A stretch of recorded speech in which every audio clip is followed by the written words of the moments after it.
Stay on with us. Vasudha Venugopal also joins us with all that's unfolding behind the scenes. Throughout the week, BJP leaders have publicly denied any rift. They've maintained that there were no differences with Annamalai. But today's resignation marks a decisive break now. Vasudha, at noon, we are told Annamalai will outline his future political plans. But tell us, what is the reaction within the Tamil Nadu BJP with this resignation coming in? Well, a lot has been going on since last 2 days, and both Vijay Gopal and Sam Daniel have been sort of reporting on this, Parmeshwar. What we've been told is that all district secretaries have been asked if their cadre is still with the party, because they also fear that, a section of the cadre might want to go with Annamalai. They don't want that happening. The party tried its hard to retain Annamalai because it also wants to send out a message across the country that it is fond of dynamic leaders and it wants to encourage them. It does not want this to be a precedent for any other state in the country, which is why it also tried very hard to retain Annamalai. The designation, the acceptance of the resignation has just come just a short while ago. In fact, we've just broken it a few minutes ago. The BJP has also tweeted this, which also means that the resignation is final. Annamalai goes separate ways. What we are told is that he's going to launch a political movement of sorts on the future of Tamil Nadu. He's going to talk about his vision for Tamil Nadu. More importantly, he's also going to talk about how he has broken away with the BJP on cordial terms. Remember that he entered the BJP, like Sam said, inspired by Narendra Modi's nationalism, and that remains, intact. But he's going separate ways because he has made it very clear that he has disagreements with the way the party functioned, the way he was not giving the kind of autonomy that he would have hoped for. His political project was to give a meaningful, respectable share to the BJP. That he felt, he was not given. But of course, a lot of people would say that the party invested in him more than anybody else. And today, he's going to take a big plunge. It's just a day after his birthday. The original plan was to launch this political movement on the 4th of June. Today is the 5th, and at about noon now, we'll get to know what his exact vision is. He is, of course, inspired by TVK and Vijay's rise. But remember that Vijay was a household name. His fan clubs have been working since 2009 for 30 years. I don't think Annamalai has that kind of popularity, but he has the story that sells. He comes from a deprived background. He's a hugely accomplished aspirational icon because he's an ex-IPS officer, somebody who's cracked the CAT examination. He has studied in the prestigious Indian Institute of Management. So clearly more dynamic, more articulate, and probably the most visible face that the BJP has had in the state of Tamil Nadu. Vasudha, I have a question for you as well. Till yesterday, we had the BJP coming out. We, in fact, had the first statement coming in from the state chief of the Tamil Nadu BJP coming out and saying that, no, we haven't heard of this resignation and there were no talks of it. But given that the resignation has now been accepted, perhaps less than 24 hours after we had the BJP chief of the Tamil Nadu state speaking to the media, what could this mean? Were there last-minute attempts also, efforts being made to placate Annamalai from breaking away from the BJP? Yeah, that's a great question, Vedika. In fact, that's what was happening exactly for the last 2 days. The BJP did not want to send out this message that it does not care about its leaders. It wants to send out its message that it's deeply concerned about the perception that it holds, especially amongst young leaders. And remember, Gen Z is the buzzword right now when it comes to political action. And Annamalai is somebody that a lot of youngsters look up to, Vedika. In fact, when I attended, a lot of BJP rallies, I would find a huge section of young people just coming to watch or, just watch his rallies or hear him speak. So Annamalai does have a certain sense of, admiration, admirers, and that probably is something that the BJP knew. We are also told that Nayana Nagendran met PL Santosh, and there could be some changes in the offing in the BJP, party as well. There is another leader called Aswathaman who is seen as close to the RSS. His name is being propped up as the BJP president. Nayana Nagendran could be accommodated in the center. What happens to L. Murugan remains to be seen, because remember, he has also functioned as CMOS for a long time. So several changes expected there. Vasudha, as always, thank you so much for joining us with the latest developments. My colleagues Sam Daniel, Vijay Gopal Mulidharan and Vasudha Venugopal, along with Vedika Sood, continue to track all the latest developments. Many are highlighting Vijay's electoral success has clearly altered political calculations in the state. All eyes are on that 12 o'clock address that Annamalai will deliver. We'll continue to track all the updates for you as always. Do stay tuned to NDTV.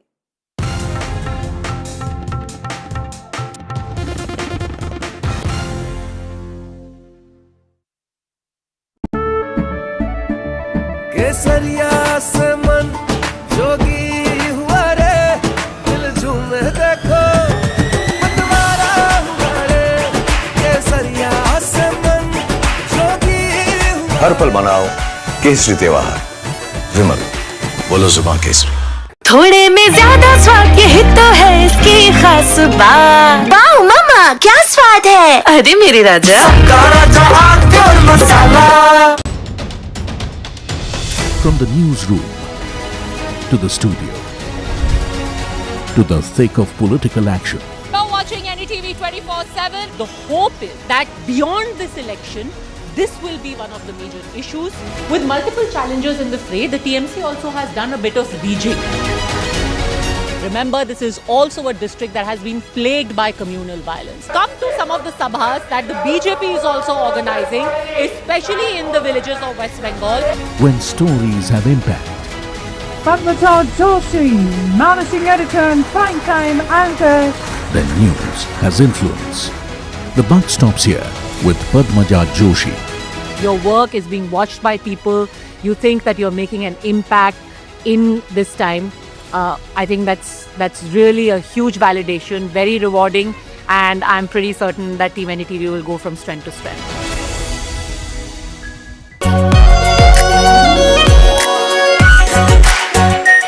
Our pure Shahi Paneer Masala. Delicious, healthy, every day.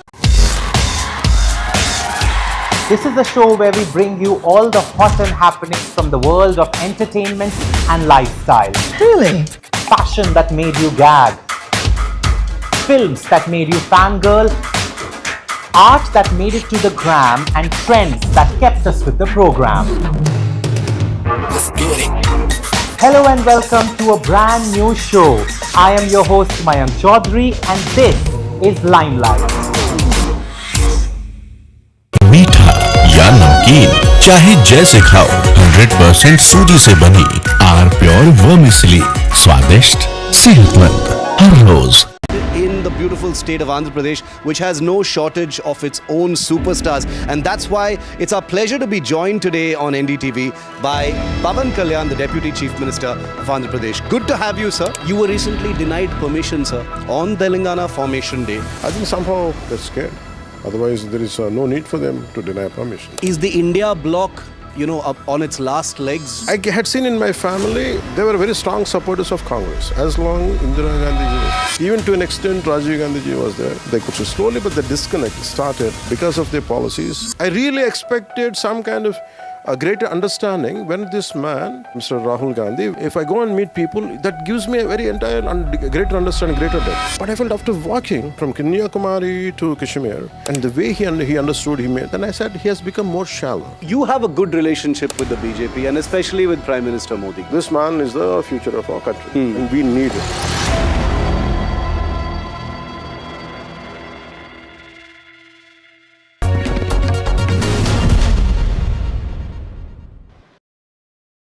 The winds of change and churn are blowing through India's southern states. You've just seen me in Tamil Nadu, where you've seen a superstar rising.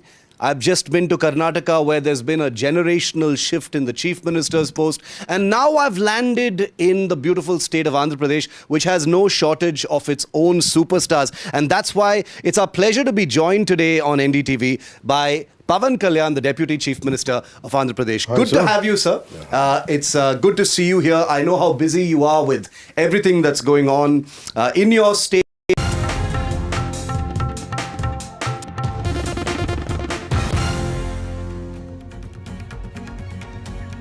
Hello and good morning. You're watching NDTV 24/7. I'm Radhika Ramaswamy. Big political development from the state of Tamil Nadu. Annamalai has exited BJP. He will be addressing the media shortly to clarify on his next move, likely to float a political movement. And in Karnataka, senior Congress leader Ramalinga Reddy has resigned from the cabinet, unhappy with the portfolio allocated to him. We have all these developments breaking only on NDTV. But first, we'll get to the headlines.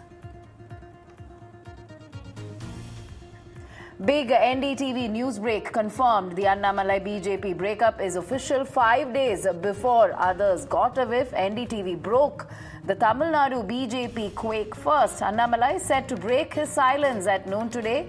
All eyes on his next move.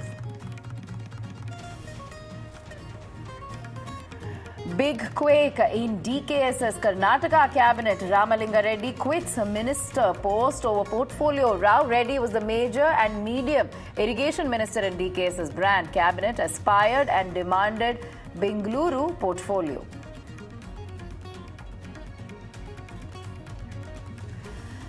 Alliance breakup turns bitter. Udayanidhi Stalin calls Congress conduct treacherous. Congress hits back, saying making and breaking alliances is part of democracy.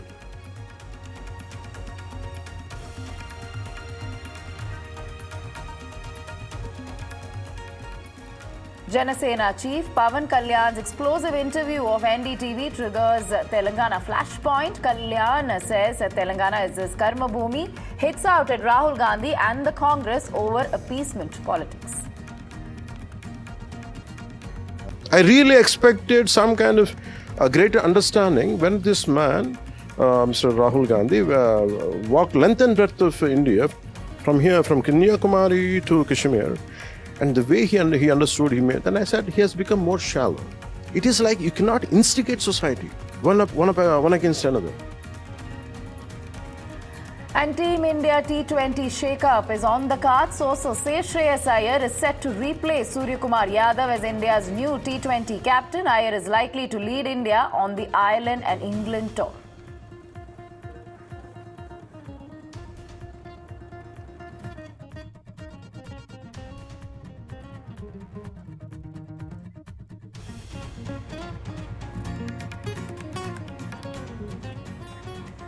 First up, a major political development from the state of Tamil Nadu is set to reshape the state's political landscape. Former Tamil Nadu BJP chief K. Annamalai has resigned from the party, ending months of speculation over his future within BJP. BJP has accepted Annamalai's resignation, with sources indicating that differences over party strategy and alliance politics in Tamil Nadu played a role in his decision.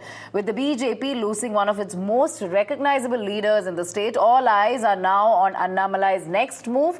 As per sources, he is likely to float his own political outfit or launch a people's movement aimed at engaging future leaders and expanding his political footprint in the state. There are indications that any new formation could contest upcoming by-polls in the state of Tamil Nadu. We have both Vasudha as well as Vijay joining us on this big political development. Vasudha, to you first. Of course, NDTV was the first to break as far as Annamalai's next move is concerned, or rather the fact that he will be exiting the BJP, and that has been confirmed. In fact, his resignation has been accepted by the BJP High Command at this point. But if you can take us through the days leading up to this decision by the stall leader. Well, Radhika, that's an important question, because that's where the crux of Annamalai's exit lies. He was the chief of BJP state unit from 2021 to 2025. In 2025, he was removed as the state president of the BJP because the BJP felt that for its own political relevance and performance, it was important to go with the AIDMK. The alliance with the AIDMK was considered more important than the political project that Annamalai had. Annamalai was also in some ways larger than life for the BJP. Like you rightly pointed out, he has been the most visible, articulate face of the BJP in Tamil Nadu for a long time. This is a state that the BJP has always found very difficult to breach. And this is a man who made the BJP acceptable in a lot of ways. He also articulated the non-Dravidian, Hindutva sense of ideology in a very nice way. Most importantly, what we understand is that now his resignation has been accepted because he has disagreements. He has had disagreements with the way the party functioned. He felt that there was no vision for 2029. He felt that there was no plan for him. And with TVK's rise, he felt that being part of a national party was also stalling his own potential and growth. Today, he is expected to launch a political movement of sorts, a people's movement, in which he will also present his vision for Tamil Nadu. while the BJP, on the other hand, has asked district secretaries to ensure that their cadre remains together. There could also be major overhaul in the organization of the BJP Tamil Nadu. But remember, this state is not completely, on the top focus of the BJP. The BJP has UP and Punjab to worry about.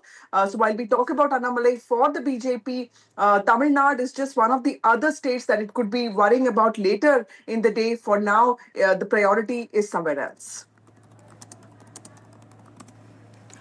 Right, Vasudha, stay on with us. We also have Narayan Tirupati of Tamil Nadu BJP with us. Mr. Tirupati, this is a big development. Of course, we've been reporting on what possibly Annamalai could be thinking and his next move. But now it's official and confirmed that Annamalai has indeed exited the BJP and he could just be floating another political party. But as a BJP leader, your reaction? No, in fact, Mr. Annamalai was a very great leader. He was a very active personality, a young leader who has definitely worked very well for BJP. He has led the BJP in Tamil Nadu very well. So we thank him for all those things. And now he has decided to part from BJP, and I don't know what is he going to do. He said he will address at 12 o'clock today. So we wish him the very best in his future. That's all we can say.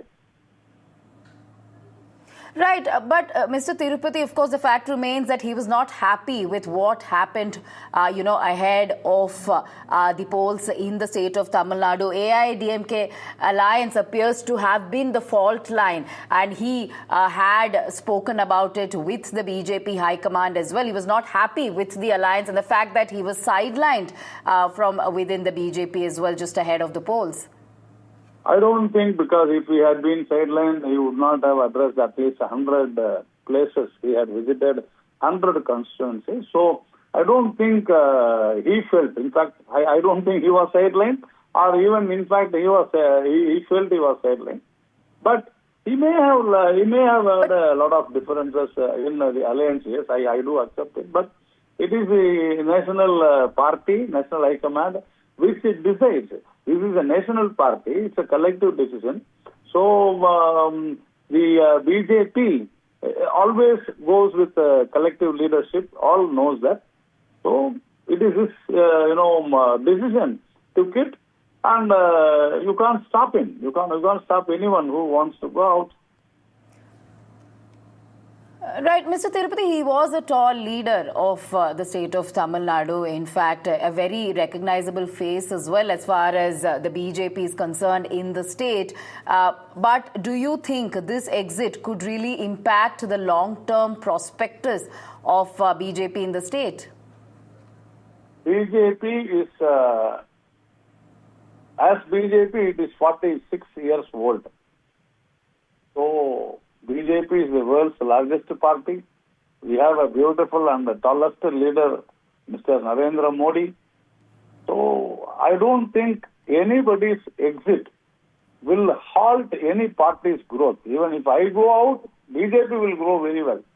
We have to understand this. No individual can halt any organization's growth. That too a party like, ideological party like BJP. But if somebody doesn't like, yes, they are free to go. It is a democratic country, and BJP is a democratic party. So I think we wish Mr. Annamalai all the very best, because he has definitely guided us. He has led us. I was vice president during his tenure as president. I felt very proud. He's a young leader. He has done a lot of things for Tamil Nadu BJP. No doubt at all. But in the long run, he will also grow. BJP will also grow. We all want to grow together. It is, after all, the political parties are for the society. When the society grows, political party grows. All right. Thank you, Mr. Tirupati, for joining us with your reaction. In fact, we have more breaking updates as far as Annamalai's exit from the BJP is concerned. Andhra Deputy Chief Minister has reacted to Annamalai's exit. Pawan Kalyan has an advice to him. He says Annamalai needed guidance. So that's one of the first reactions as far as Annamalai's exit from the BJP is concerned. Andhra Deputy Chief Minister coming out with a word of advice to Annamalai. He says he is a leader who needed some guidance.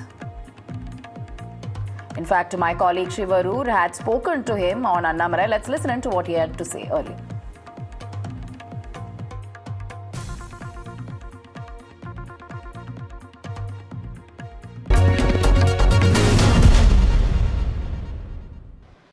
I will ask you about, Mr. Annamalai. I saw you wish him. It's his birthday. While we're recording this, it's his birthday today.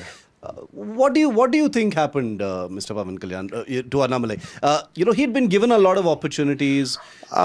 Young, popular face, someone who had some ideas, but he feels like he's tired. No. He is a dynamic leader. I really respect him. I really admire him in a way, the way he handles. And he has got a lot of ideological commitment, and he has a very consistent approach. I think somewhere I felt he needed little guidance. Sometimes at that level, when you are handling a party, sometimes you feel lonely. Sometimes you need a kind of, sharing your thoughts, mentoring is needed. And Tamil Nadu has a very unique political dynamics. I felt after he lost in Coimbatore, I personally felt this was my thought, because I was going through more or less just a few years before. When he went to, UK, I felt he should not have gone. Sometimes you have to be there. That's okay to go through humiliation. I don't know, whatever. I'm not saying his reasons could be entirely different what I'm saying, but this is what my perception. You're saying he should have stuck to it. You should have stuck to it. And he could have established himself. So that gap, I think, paved a different thing. Even after that, I felt even that is fine. I think that's what I shared with him. I think you are the future of Tamil Nadu, and I think you should stick around. But I don't know the internal dynamics. Correct. Sometimes internal dynamics, from an outside I can see something, but internal dynamics, it could be, does not work. It might, I don't know what exactly. But do you think it's a mistake for him to walk away at this time, or you're right, we don't know what we don't know, because it depends. Maybe sometimes I feel he's a man of great integrity, and his commitment to country, his commitment to Tamil Nadu, his commitment to culture is entirely at a different level. And I think if given a choice to him, no matter whether he would have been in BJP or even if he goes on an independent journey, I think he is the future of Tamil Nadu. All right, let's go back to our reporters on this. We're also joined by Vijay, who is reporting from Chennai. Vijay, to you, as far as the results go, Tamil Nadu results, post-results, Annamalai really sounded like a leader who was set to leave. There were a lot of speculation surrounding, what his next move is going to be. Now, that has been confirmed. The fact that, he's exited the BJP, that's been confirmed. But all eyes on what his next steps will be. Right, he is going to address a press conference shortly to clarify on that as well. So is he really going to, join a new political outfit, or perhaps start a political movement or an outfit?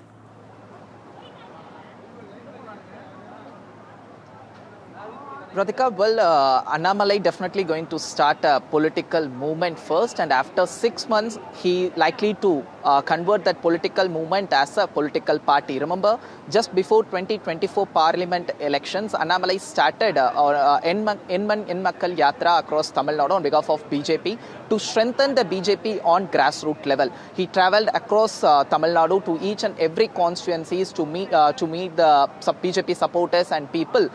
In a way, it had given a huge enthuse to the party cadre, and also delivered a result on 2021 Parliament elections in a way that helped BJP to increase their vote percentage without Dravidian parties alliance. Especially BJP faced that election on its own, forming alliance on its own, having PMK and other parties, and without ADMK and DMK. So they secured around 11%, but however, Annamalai or BJP not able to convert the vote percentage into seats. So that in a way that seen as a BJP senior leaders referred BJP should have an alliance with the Dravidian parties to convert the vote percentage into seats. But Annamalai had a different idea. He opposed the alliance with ADMK just before 2026 election. There only he had a very different of opinion with BJP's high command and also BJP senior state level leaders. Even just now, Narayanan Tripadi confirmed to us saying that he had a different of opinion in terms of having alliance with ADMK and other parties. But BJP High Command taken a decision saying that BJP should go with ADMK only. But Annamalai restrained himself from contesting in this 2026 election, which itself had a clear picture. Annamalai had a clear different of opinion on having alliance with ADMK. So from then only, Annamalai started to look for other option. As per our sources, from then Annamalai had rounds of discussion with many party leaders and his supporters and his well-wishers, and after poll results, he took long break. He traveled to many states. That's what we're hearing. He was on spiritual break also. That's what we are hearing. Even reportedly he met Rajinikanth just before elections also, but Annamalai himself clarified saying that he very often he met Rajinikanth. He used to meet Rajinikanth as he is a mentor and spiritual guru also. But however, many speculation then also we had what is Annamalai going to do after results. So in BJP failed to perform in this election, 2026 election, they able to get only one seat. So which made Annamalai to look for other options for his future and also for Tamil Nadu people. So that's what we're hearing from his close source, where Annamalai likely to start a movement. Today, 12 p.m. is going to make that announcement, Radhika. And also within 6 months, he is likely to convert that also party. In between, he is planning to travel across Tamil Nadu to strengthen that movement. All right. So, Vijay, you're saying a political movement with Annamalai at the helm, and then perhaps he will float a party 6 months later. So that is what he may be announcing. Let me also go across to senior journalist Madhav Narayanan on this. Mr. Narayanan, how do you see this exit? Was this a surprise, you would say, to the BJP leadership, or was this something on expected lines? Because he was clearly unhappy post the results, even ahead of the polls. Let me say that I was the first one to stick my neck out more than a week ago, saying that Annamalai is in a rebellion mood. Because if you know the RSS BJP culture, on everything they are being very formal and very guarded and very obedient to the high command or the party discipline. Mr. Annamalai is not only known for his outspoken character and behavior, but also the fact that he is in a state where the conventional Hindutva style ideology or BJP's politics doesn't work very well. So it was clear from his statement on CBSE that he was on the some kind of a confrontation path, but he has played his cards very well because he's between a rock and a hard place as well as ideology is concerned.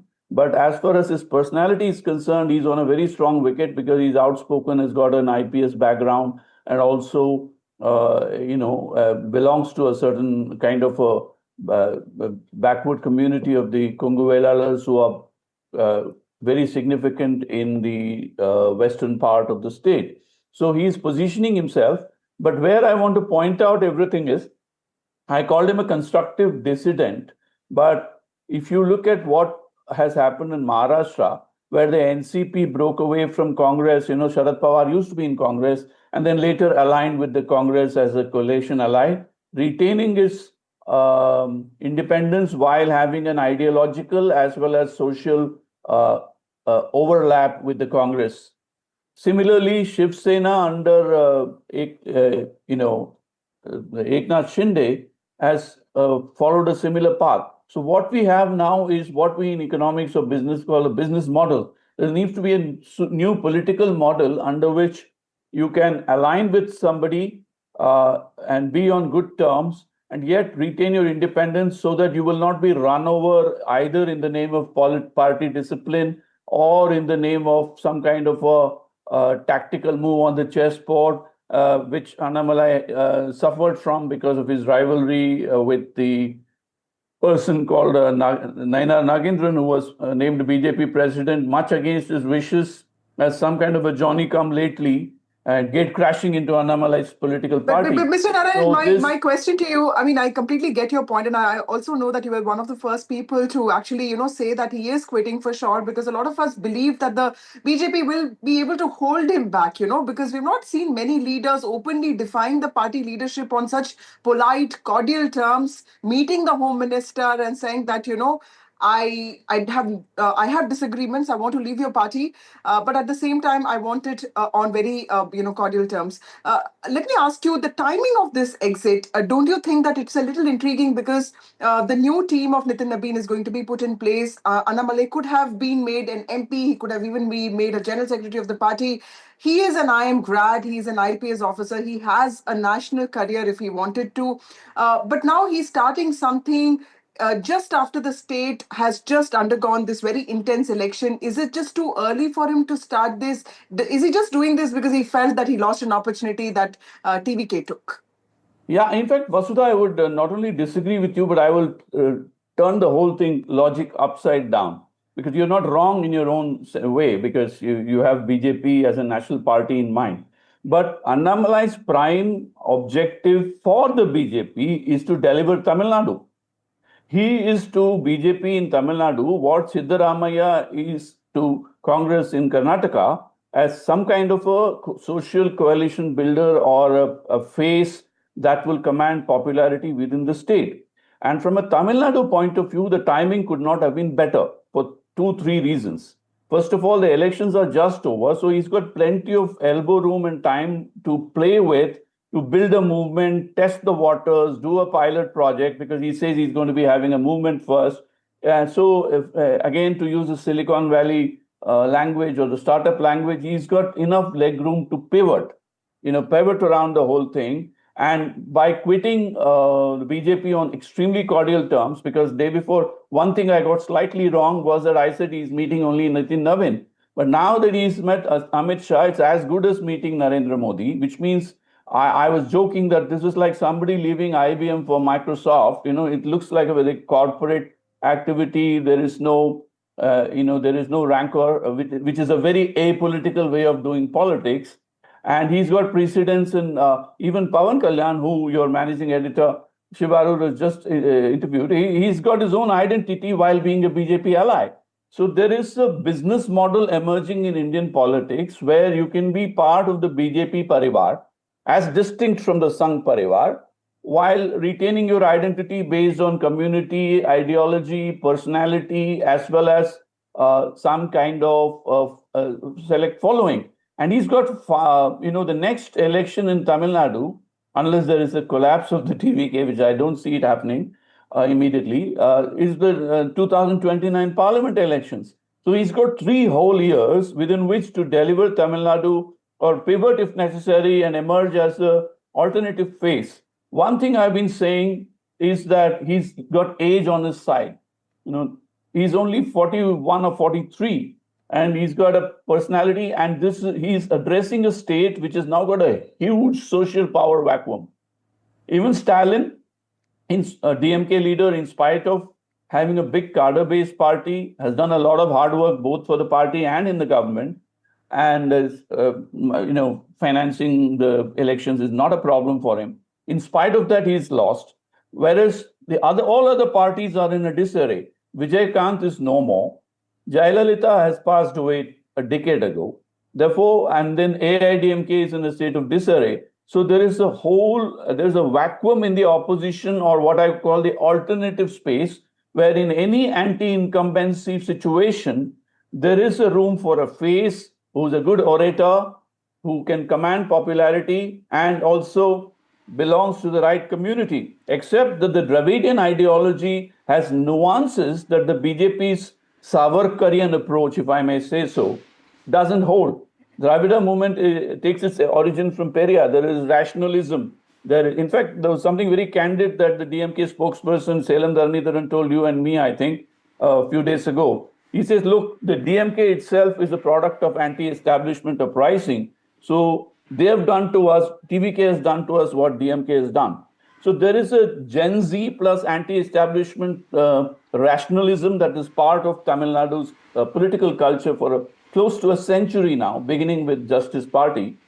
So it's an open season. I was mentioning it's like the decline of the Roman Empire, and there's a lot of scope for new kind of players to step in. And if there is one thing that Annamalai doesn't lack, that is confidence. He's an immensely confident person. with a persona that kind of projects itself. He's outspoken, doesn't play defensive strokes at all. And in fact, he's put his foot in the mouth in which he criticized Jayalalitha even when her aura was around. So that is what actually cost him dearly, if you look back, what happened. So he's now put that behind, and hopefully for him and the BJP is looking towards a win-win situation. And he's got everything to gain and nothing to lose from here, because even if he wants to come back to the BJP, he can set his terms. If he can align with BJP, he commands and continues to command his following. In fact, a very interesting thing that emerged during a conversation with a Tamil journalist yesterday, a Tamil Nadu journalist, that he seems to have his own unit within the unit in BJP in every district. So he set up his own parallel organization the way Vijay set up his fan club. So there's a lot of groundwork and hidden currents. Much water has flown down the Kaveri or Vaigai, whichever river you want to say, and he's positioning himself. And today, let's face it, BJP in all states, particularly in the south, the state delivers to the national leadership. Unlike, let's say, UP or Gujarat, you can put a whole lot of rubber stamp people in Madhya Pradesh, and they will all take Modi's name or Amit Shah's name and be grateful to them. But in other states, there are local level leaders. You have Yediyurappa in Karnataka. They are quite significantly influential in their local pocket boroughs or community vote banks. And to that extent, Annamalai sees himself as a Yediyurappa who broke away but came back. Mr. Narayanan, so it's like saying, I can eat the cake and have it too. You're basically suggesting that Annamalai is going to be a strong force. He has age on his side. He can emerge as an important political force in the days to come. So that's what you're suggesting. Thank you for joining us with your perspective. We also have Sam Daniel joining us from Chennai. Sam, the question being asked is, how did BJP allow this relationship to really deteriorate at this point? How much did the difference perhaps over the BJP-AIDMK alliance really contribute to Annamalai breaking away from BJP?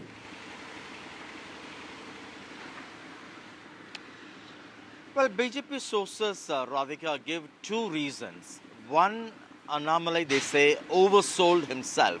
He gave a perception that under his leadership, the BJP will be able to win elections in Tamil Nadu. And when that did not work, particularly after the 2024 assembly elections, Lok Sabha elections, then it became difficult for them to take his word. That's one thing.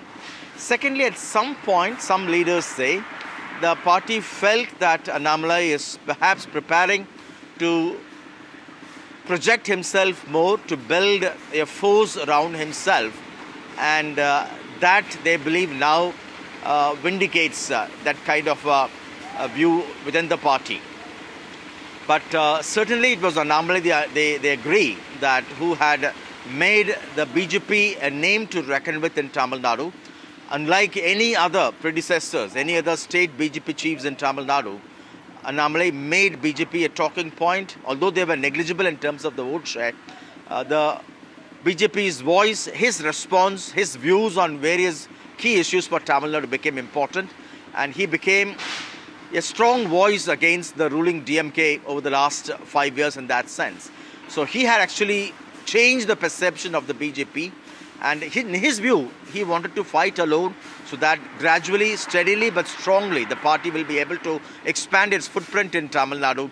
But the BJP leadership, from his point of view, did not agree to that kind of a long wait, and that's why they overruled his belief that there should not be any alliance with the AIDMK, and they revived ties with the AIDMK, and that was the first sign of trouble for Annamalai. They soon removed him as party chief, and Nainar Nagendran was brought in. And even in the recent assembly elections, his supporters say he was largely sidelined. He wasn't given any key assignments or responsibilities, which the BJP chief now has denied, saying that Even a chopper was deployed for him, and he had campaigned in almost all the constituencies across Tamil Nadu. So that's a big question. Now his new move will be both a challenge and a kind of a positive factor for him. A positive factor in the sense he will not have the BJP tag on him any longer in Tamil Nadu. Often BJP tag becomes a liability. He is now would be seen largely as a young, articulate leader, a former IPS officer with political ambitions, and the idea is to launch a people's movement and later to convert that into a political party according to sources. The liability will be he will be still seen as a team B of the BJP. Already the Congress MP Manikam Tagore has called them as a team B of the BJP, saying he has the blessings of Amit Shah, has the nod of the Prime Minister, and without the name of the RSS and BJP, a new force is being played or being introduced in Tamil Nadu according to the Congress.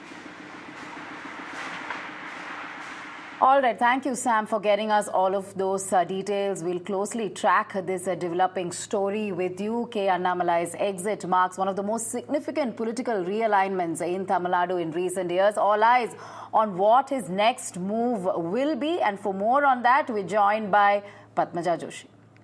Thanks very much, Radhika. And it's not just about Annamalai. In fact, what a power-packed Friday it is turning out to be. So much political churn happening from across the country, right from Tamil Nadu to Karnataka to West Bengal. On the one hand, you've got the exit of Annamalai. In just a while from now, at noon, he is finally going to come out and make an address. He is going to, like he said yesterday, share his ideas about what his political journey from here on is going to be. Cut to Karnataka, and like NDTV has broken, barely hours after 13 ministers and DK Shivkumar took oath as the new Council of Ministers, barely hours after DK Shivkumar finally realized his dream of becoming the Chief Minister of Karnataka, there is trouble in paradise already. You've got at least a couple of ministers, and that's the big news we'll be getting to you in just a second. At least a couple of ministers who are already unhappy with their portfolio. Is there going to be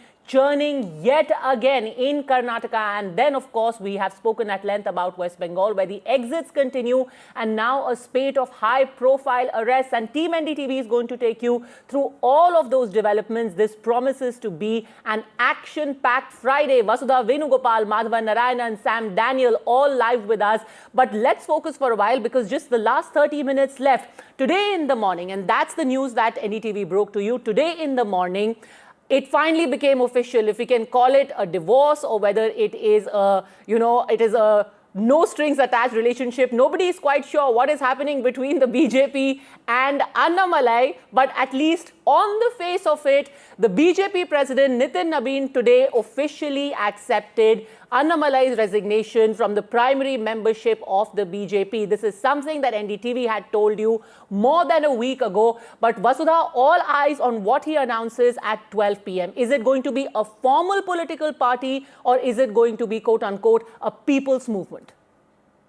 Well, Padmaja, what I understand is that he's going to be launching a political movement to present, his vision for Tamil Nadu. This is about the future of Tamil Nadu, is what I've been told. And all of us who've been covering Tamil Nadu, elections specifically, we were expecting Annamalai to leave the party, because every time I met him during the campaign as well, and I would ask him, what are you going to do after this? He would be like, you can see me, you can meet me in my hometown, in the Kongunadu with my cattle. And he was very clear that there was something that was brewing in his mind.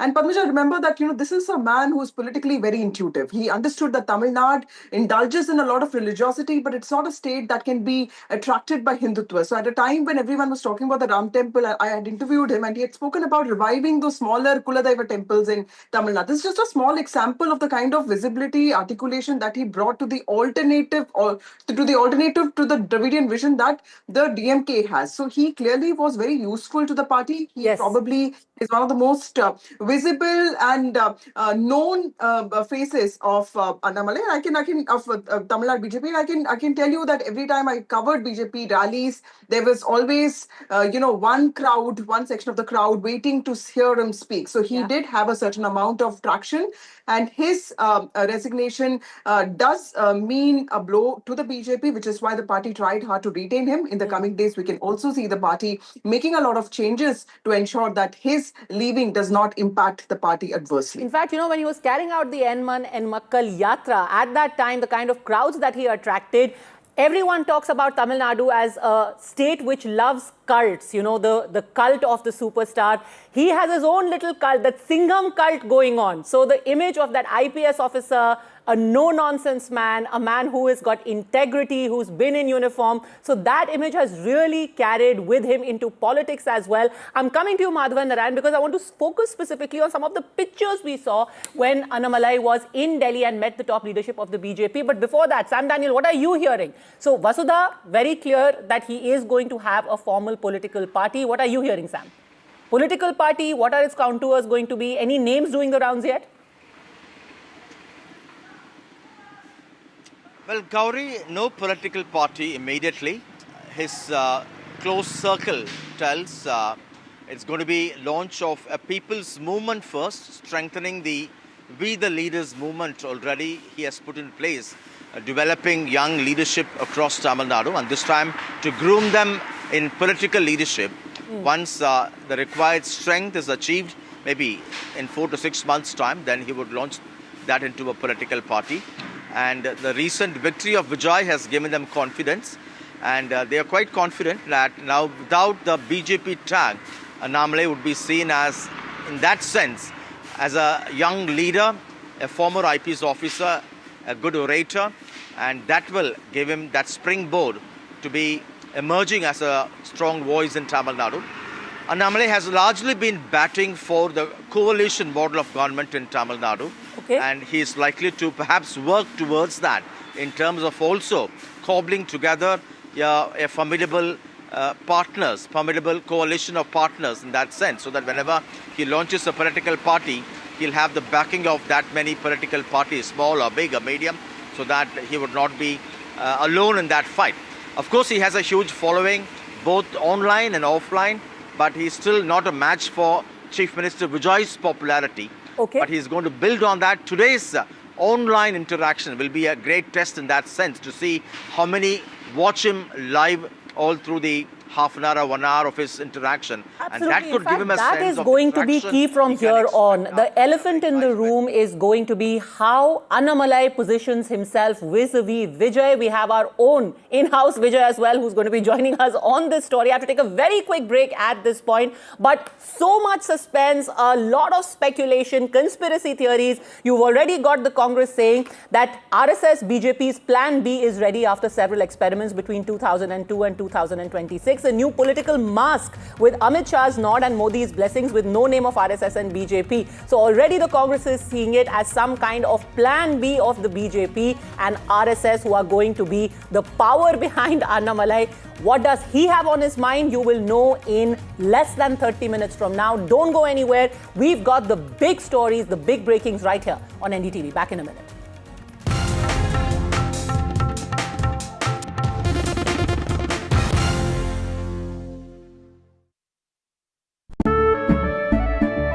केसरिया से मन जोगी हुआ रे दिल झूमे देखो मतवारा हुआ रे केसरिया से मन जोगी हुआ हर पल मनाओ केसरी त्योहार विमल बोलो जुबान केसरी। थोड़े में ज्यादा स्वाद यही तो है इसकी खास बात। वाओ मामा क्या स्वाद है, अरे मेरे राजा मसाला। From the newsroom to the studio to the thick of political action.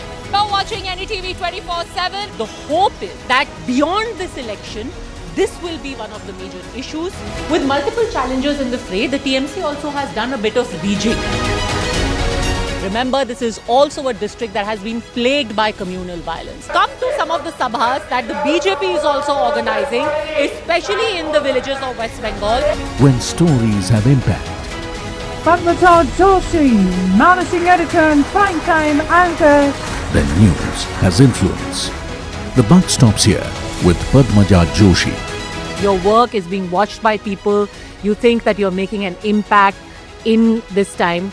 I think that's really a huge validation, very rewarding, and I'm pretty certain that Team NDTV will go from strength to strength.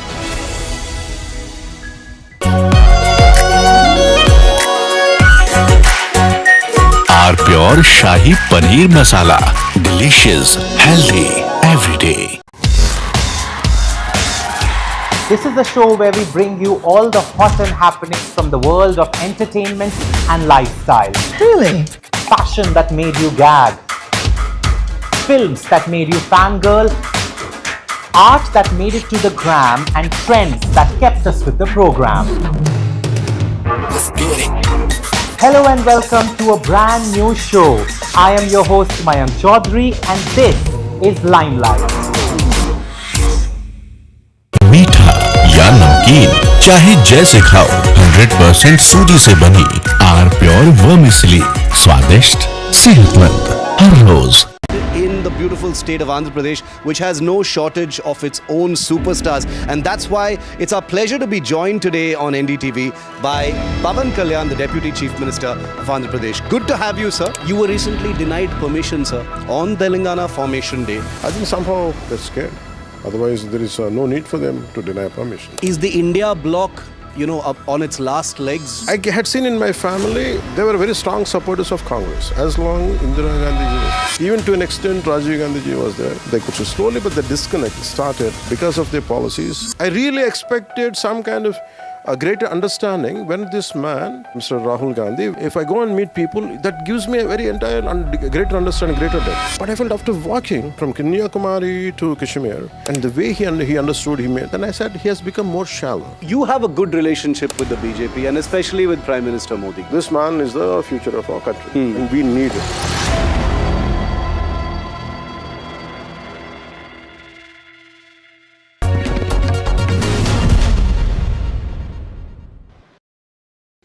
The winds of change and churn are blowing through India's southern states. You've just seen me in Tamil Nadu, where you've seen a superstar rising.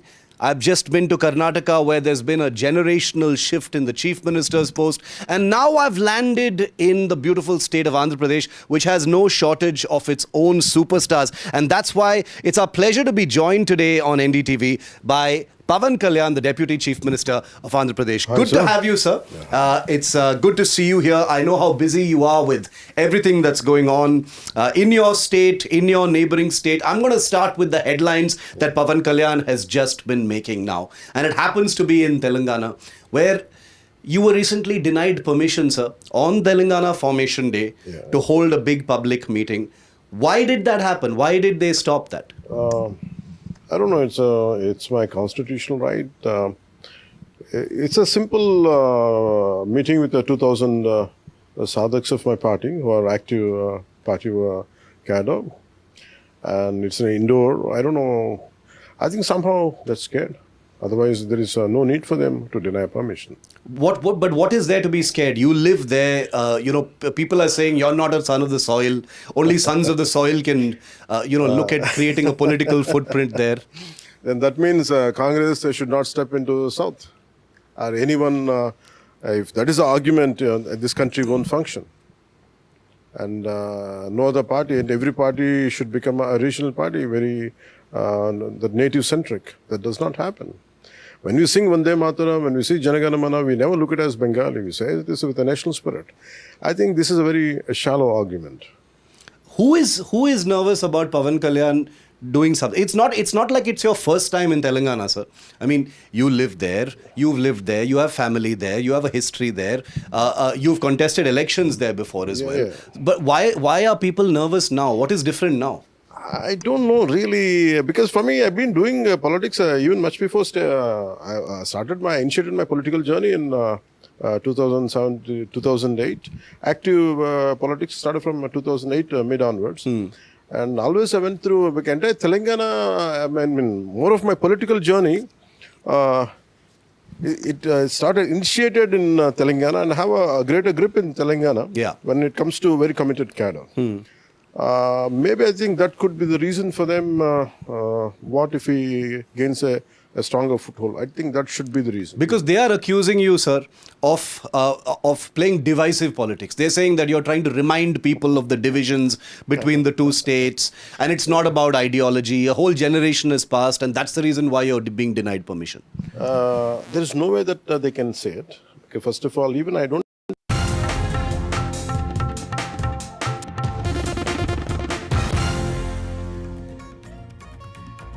Welcome back, and like we said, it's a day of hectic political activity, not just in Tamil Nadu but in Karnataka as well. Late yesterday night, the allocation of portfolios took place for all the ministers, and already the disgruntlement has come out in public. First, NDTV broke to you today morning how Ramalinga Reddy is unhappy with the irrigation portfolio that has been given to him. He said that personally he was told by the Chief Minister DK Shivkumar that he will be given Bengaluru development portfolio, and yet he is going to resign as minister. He's going to continue as MLA. But the big story now is that yet another minister has now spoken up with his unhappiness. K.H. Muniappa, speaking exclusively to NDTV, has said that he is unhappy with his portfolio. After Ramalinga Reddy's resignation, now it seems there is even more trouble brewing for the Congress. Muniappa is said to be unhappy over the portfolio that he has been allotted. He says he's the senior most and has communicated his wish to the High Command. Let's listen into this exclusive conversation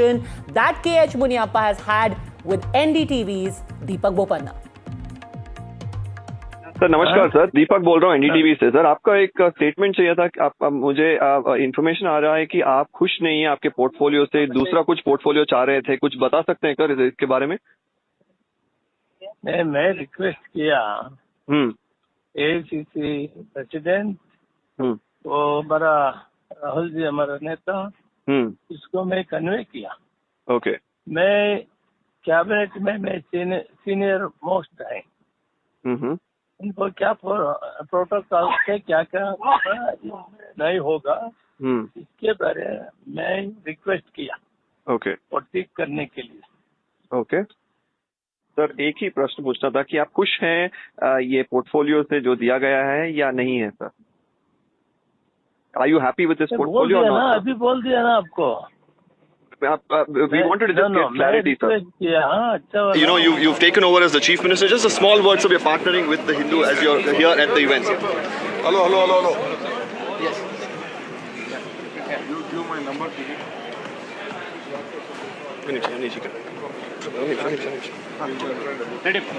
So one small bite, sir. Please.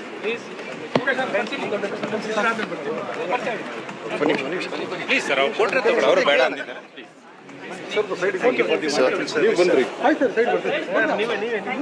So we are partners with the event. Sir, the new Chief Minister of Karnataka, Mr. DK Shivkumar, with us. Sir, tell us, you've spoken about your vision for Bengaluru. You're here at the summit as well. Tell us, as you go forward from here, how do you want to really reshape the city and the state? Of course, this is a very important city, you all know. Yeah. You all look at Bangalore and... Oh, how are you? Lovely to see you, sir. Thank you. Fabulous. Thank you. Yeah, sir. So it is a great state to work. Yeah. And I think the entire country is watching us. Yeah. The Prime Minister also has assured us that he will cooperate in every matter, whatever is there, for the betterment of Karnataka and the country. Yeah. So I'll be going and meeting my party leaders and including the Prime Minister also. Yeah. We'll work together. What will be your vision, sir, really for 2028? I will come back in detail with you. Thank you, sir. All right, so you heard the Chief Minister first on NDTV. It's just been hours since he has taken oath along with 13 other ministers, but already there is trouble brewing for the DK Shivkumar Sarkara, where at least 2 ministers have come out in the open with their disgruntlement. First, it was Ramalinga Reddy, while speaking to NDTV, said very clearly he is unhappy with the portfolio that he has been allotted. He does not want the irrigation ministry. He said that DK Shivkumar himself had promised him the Bengaluru development portfolio. So he's going to quit as minister. He's going to continue as MLA. And now K.H. Muniappa, one of the most senior congressmen and ministers unhappy with the food and civil supplies that he has been given, and he spoke to Deepak Bopanna just a while ago. So you've got the big breaking news on NDTV. 2 ministers already voicing their disgruntlement. It's been hours since the portfolio allocation was done late on Thursday evening. There are ministers who are now saying that given their seniority, also keep in mind that it's a very, very delicate balancing act that has to be done by the Congress. It is not just about balancing between the older guard, the people who are believed to be close to Siddaramaiah, and those who are believed to be from Team DK Shiv Kumar, but also those who are close to the party leadership at the center. That's one part of the entire balancing act. And then you have the caste equations that have to be maintained. The Ahinda factor has to be taken into consideration. The new chief minister now himself is a Vocaliga. So all the different castes have to be balanced. You have to get the Lingayats, the Dalits, the Ahindas, the minorities. No women there in the first council of ministers that has been sworn in. Already questions being raised about that. Then you have another Muslim MLA, Tanveer Seth, saying, well, when SM Krishna was the chief minister, we had as many as 5 minority faces. Now we have only one in the form of UT Khader. We were expecting at least 4 to 5 MLAs who are from the minority community to be made into ministers. Why has that not happened? So now the cracks are beginning to show. First, it was a senior Vocaliga face, Ramalinga Reddy, who spoke up and has already submitted his resignation. And now you have got a Dalit face in the form of KH Muniappa, who is voicing his resentment, not happy with the food and civil supplies portfolio that he has been given. I believe we have Deepak Bopanna now live with us, joining us from Bengaluru. Deepak, what happens next? Is Mr. Muniappa going to tender his resignation like Ramalinga Reddy? Well, it's not very clear whether a resignation is going to come by, but definitely it's more of a headache for Mr. DK Shiv Kumar, who just, in fact, spoke to NDTV.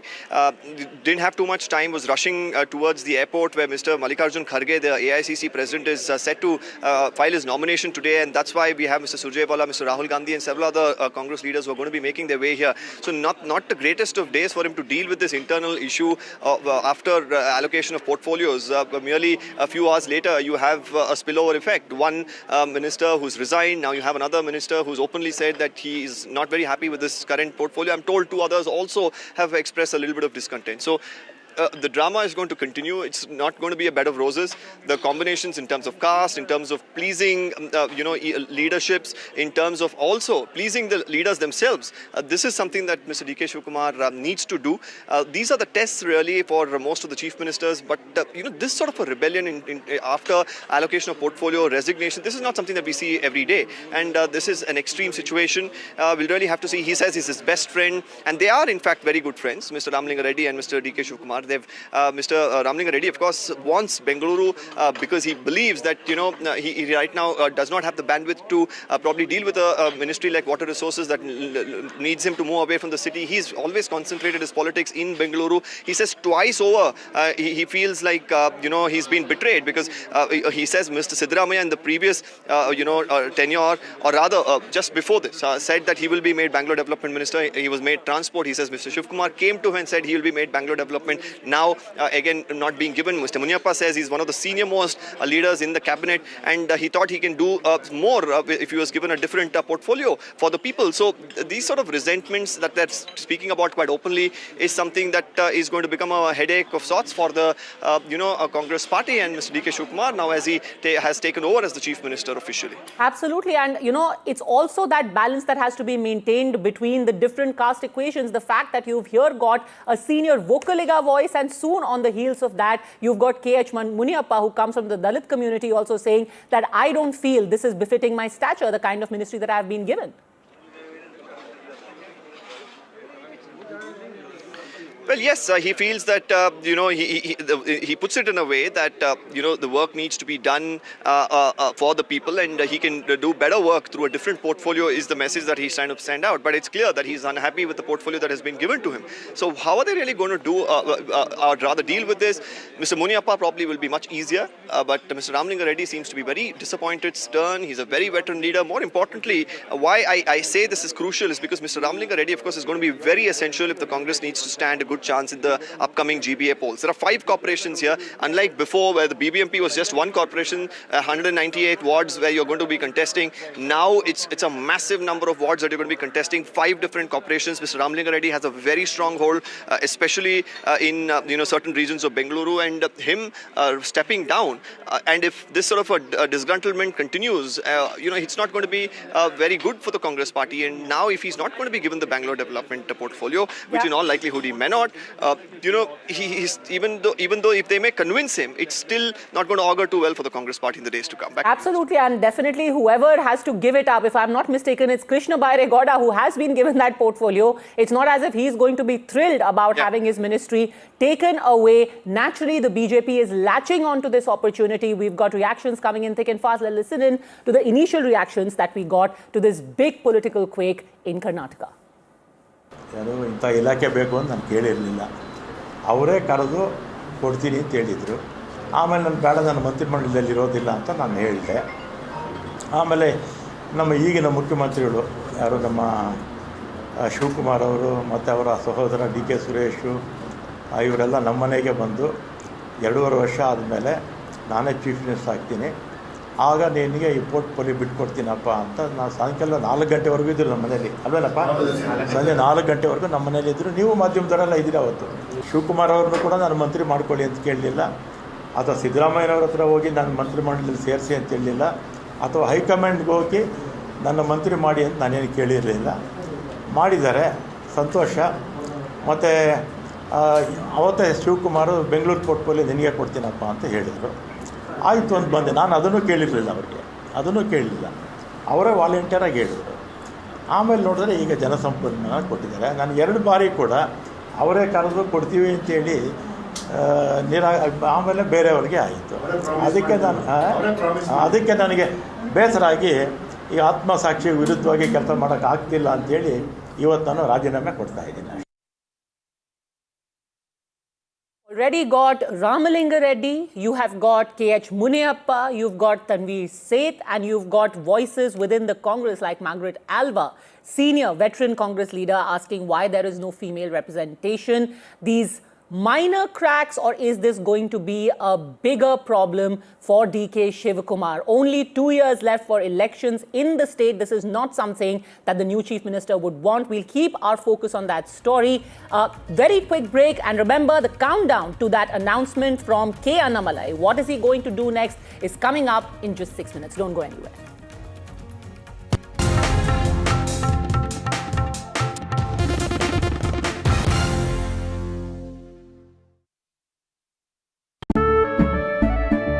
केसरिया से मन जोगी हुआ रे, दिल झूमे देखो मतवारा हुआ रे, केसरिया से मन जोगी हुआ। हर पल मनाओ केसरी त्योहार, विमल बोलो जुबान केसरी। थोड़े में ज्यादा स्वाद, यही तो है इसकी खास बात। वाओ मामा, क्या स्वाद है! अरे मेरे राजा, in the beautiful state of Andhra Pradesh, which has no shortage of its own superstars. And that's why it's our pleasure to be joined today on NDTV by Pawan Kalyan, the Deputy Chief Minister of Andhra Pradesh. Good to have you, sir. You were recently denied permission, sir, on Telangana Formation Day. I think somehow they're scared. Otherwise, there is no need for them to deny permission. Is the India bloc, up on its last legs? I had seen in my family, they were very strong supporters of Congress. As long Indira Gandhi ji was, even to an extent Rajiv Gandhi ji was there, they could slowly, but the disconnect started because of their policies. I really expected some kind of a greater understanding when this man, Mr. Rahul Gandhi, if I go and meet people, that gives me a very entire greater understanding, greater depth. But I felt after walking from Kanyakumari to Kashmir, and the way he understood, then I said he has become more shallow. You have a good relationship with the BJP and especially with Prime Minister Modi. This man is the future of our country, and we need it.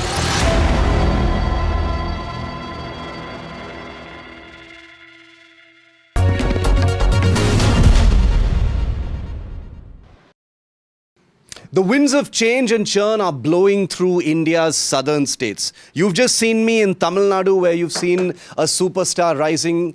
I've just been to Karnataka, where there's been a generational shift in the chief minister's post. And now I've landed in the beautiful state of Andhra Pradesh, which has no shortage of its own superstars. And that's why it's our pleasure to be joined today on NDTV by Pavan Kalyan, the Deputy Chief Minister of Andhra Pradesh. Hi, good sir. to have you, sir. It's good to see you here. I know how busy you are with everything that's going on in your state, in your neighboring state. I'm going to start with the headlines that Pavan Kalyan has just been making now. And it happens to be in Telangana, where you were recently denied permission, sir, on Telangana Formation Day to hold a big public meeting. Why did that happen? Why did they stop that? I don't know. It's my constitutional right. It's a simple meeting with the 2,000 sadhaks of my party who are active party cadre, and it's an indoor. I don't know. I think somehow they're scared. Otherwise, there is no need for them to deny permission. But what is there to be scared? You live there. People are saying you're not a son of the soil. Only sons of the soil can, look at creating a political footprint there. Then that means Congress should not step into the south. Or anyone, if that is the argument, this country won't function. And no other party, and every party should become a regional party, very the native centric. That does not happen. When we sing Vande Mataram, when we see Janagana Mana, we never look at it as Bengali. We say this with a national spirit. I think this is a very shallow argument. Who is nervous about Pavan Kalyan doing something? It's not like it's your first time in Telangana, sir. I mean, you live there, you've lived there, you have family there, you have a history there, you've contested elections there before as well. Yeah. But why are people nervous now? What is different now? I don't know really, because for me, I've been doing politics even much before I initiated my political journey in 2007 to 2008. Active politics started from 2008 mid onwards. And always I went through entire Telangana. I mean, more of my political journey, it initiated in Telangana and have a greater grip in Telangana when it comes to very committed cadre. Maybe I think that could be the reason for them.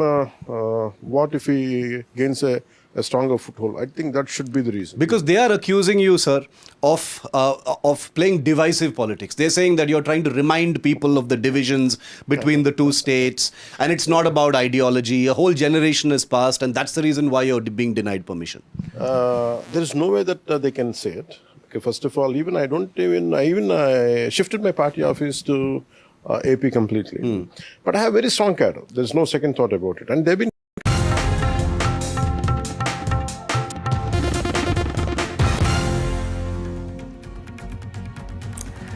Good afternoon and welcome. Thanks for joining NDTV on this big news day. In a while from now, we are going to hear from K. Annamalai on what his future course of action is going to be. That and much more lined up. Let's get you started with the headlines at noon. Big NDTV news break confirmed. The Annamalai BJP breakup is official 5 days before others got a whiff. NDTV broke the Tamil Nadu BJP quake first.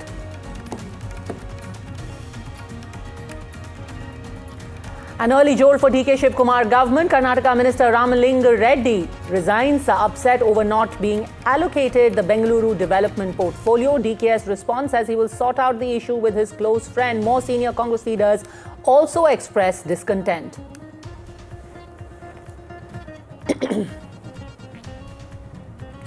Tamil Nadu Chief Minister Joseph Vijay chairs his first cabinet meeting, marking an important step in the functioning of the newly formed administration.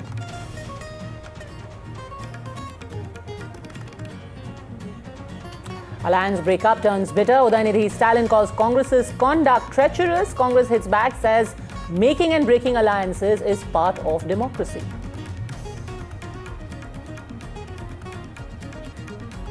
Janasena Chief Pavan Kalyan's explosive interview to NDTV triggers Telangana flashpoint. Pavan Kalyan says Telangana is his karma bhoomi, hits out at Rahul Gandhi and the Congress over appeasement politics.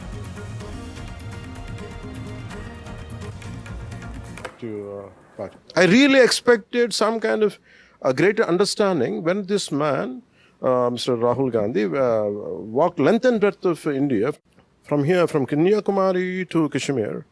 And the way he understood, then I said, he has become more shallow. It is like you cannot instigate society, one against another.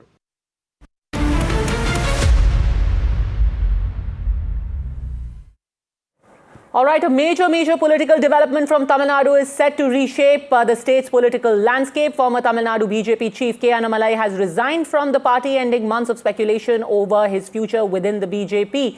In fact, the BJP has accepted Annamalai's resignation, with sources indicating that differences over the party's strategy and alliance politics in Tamil Nadu played a role in his decision. With the BJP losing one of its most recognizable leaders in the state, all eyes are now on Annamalai's next move. As per sources, he's likely to float his own political outfit or launch a people's movement aimed at engaging future leaders and expanding his political footprint in the state. There are indications that any new formation could contest upcoming by-polls in Tamil Nadu. In fact, NDTV's Vasudha Venugopal has accessed that letter of Annamalai, the resignation letter. All right, he's speaking now, announcing his future plans. Let's cut across straight to K. Annamalai. கட்சியில் August 25, 2020 டெல்லியில் இங்கே வந்து இணைஞ்சு தமிழக மக்களுக்காக ஒரு 6 ஆண்டு காலம் பணியாற்றுவதற்கு ஒரு பெரிய வாய்ப்பு, ஒரு பெரிய பாக்கியமாக நான் கருதுகின்றேன். பாதையில் பயணம் செய்யணும், இலக்குகள் இன்னும் பெரிதாக இருக்கிறது, நிறைய மக்கள் இணைச்சு செயல்படணும், ஒரு புதிய அரசியலை, அடிப்படை கட்டமைப்பை மாற்றக்கூடிய அரசியலை உருவாக்க வேண்டும் என்கின்ற ஒரு எண்ணத்தோடு இன்னைக்கு வந்து ரொம்ப பண்போடு சொல்லிவிட்டு அதே இயக்கத்திலிருந்து வெளியே வருகின்றேன். இது தமிழர் பண்புன்னு கூட வச்சுக்கலாம். வெளியே சென்றாலும் கூட மரியாதையோடு சொல்லிவிட்டு செல்வது நம்முடைய பண்பு என்பதுதான் எனக்கும் இலக்கணமாக இருந்திருக்கிறது. இன்றைய நம்முடைய ஒரு புதிய பாதை, ஒரு புதிய இயக்கம், ஒரு புதிய பொலிட்டிக்கல் மூமெண்ட் அடிப்படையிலிருந்து ஒரு புதிய பரிமாணத்தோடு பார்வையோடு பார்க்கக்கூடிய ஒரு விதத்தில் தான் நம்முடைய மூமெண்ட்டை நம்ம ஆரம்பிக்கணும். நீங்கள் எல்லோரும் சேர்ந்து இணைஞ்சு அதை ஆரம்பிக்கணும் அப்படிங்கிறது என்னுடைய பெரிய ஆசைங்க. அதற்கு முன்பு சில விஷயத்தை சொல்லணும். என்னுடைய அரசியல் பாதை என்பது ரொம்ப வளைஞ்சு நெளிஞ்சு இங்கே வந்து முன்னாடி நின்றுட்டு இருக்கேன். இது ஈஸி பாத் கிடையாது. ஒரு கிராமத்தில் பிறந்து ஒரு சாதாரண குடும்பத்தில், விவசாய குடும்பத்திலிருந்து வந்து வர்றதே நம்ம ஊர்ல நாம.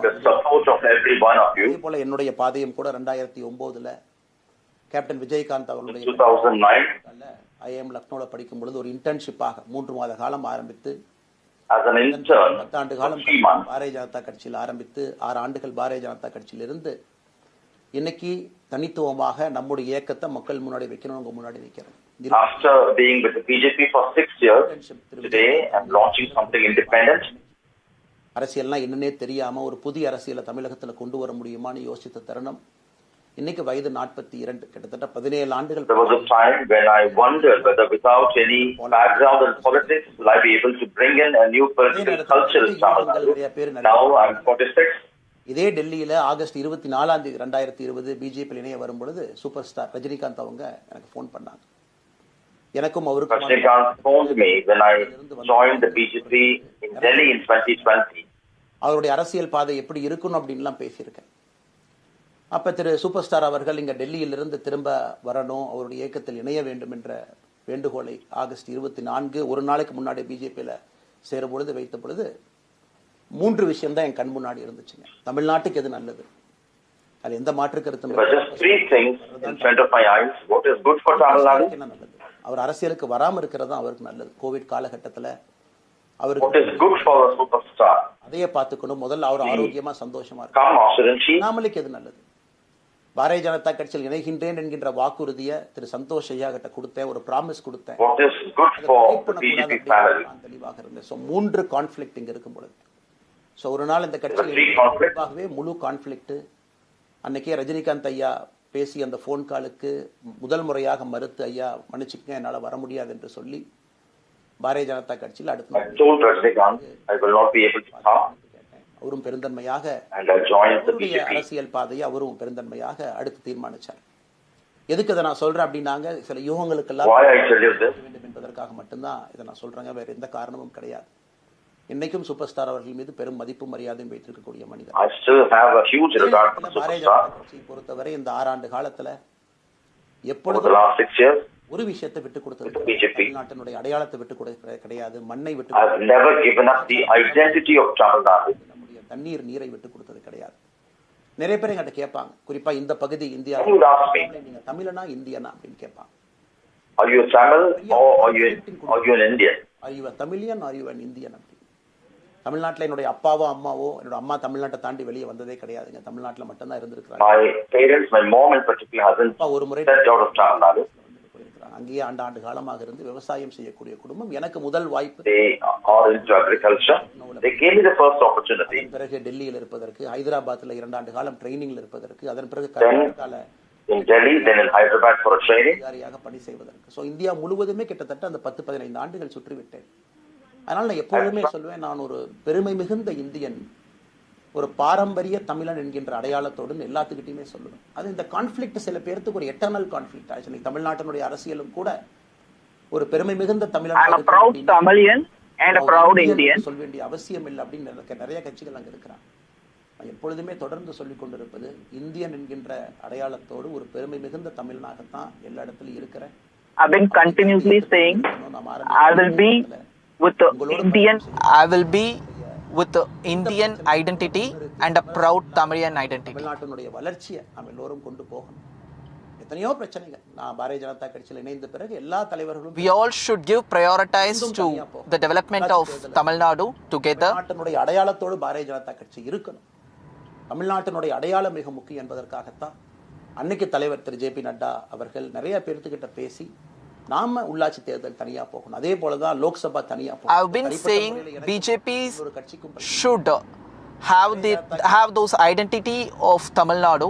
I've been saying this to then BJP chief J.P. Natta and other senior leaders. தமிழர் நலத்தை முன்னிறுத்தக்கூடிய கட்சியாக we should be on ground with Tamil identity for the welfare of Tamil. அதை கத்தி கூச்சல் போடாம அதை பொறுமையாக ஒரு இடத்திற்கும் சென்று நம்முடைய கட்சி அதை நம்ம சரி செஞ்சு கொடுத்தோம். மீத்தேன் ஹைட்ரோ கார்பன் திட்டமாக இருக்கட்டும், நிலக்கரி சுரங்கம் திட்டமாக இருக்கட்டும், எதாக இருந்தாலும் கூட, ஏன் மேகதாத்து அணையில் இன்னைக்கு கர்நாடகாவில் எப்படி டி.கே. சிவகுமார் அவர்கள் சொல்றாங்களோ அன்னைக்கு நாங்கள் அணை கட்டியே தீர்வோம் என்று சொன்ன பொழுது தமிழ்நாட்டினுடைய பாரதிய ஜனதா கட்சி கர்நாடகாவில் whatever the schemes could be from hydrocarbon or Megadadu issue, whatever it be, we should give voice for Tamil Nadu. How D.K. Shivakumar is giving for Megadadu for on behalf of Congress party in Karnataka. நம்ம உரிமையை விட்டு கொடுக்காம செயலாற்ற முடியும் என்பதை ஒரு நாளும் கூட எனக்கு கிடைத்த பொறுப்புக்கள்ல உங்களுக்கு நான் அதை காட்டிக்கிட்டே தான் வந்திருக்கேன்.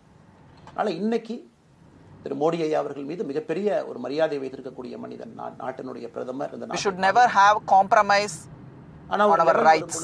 இந்த சின்ன சின்ன பிரச்சனைகள் அப்படியே we should work like that. தொடர்ந்து I have a huge respect for Prime Minister Narendra Modi.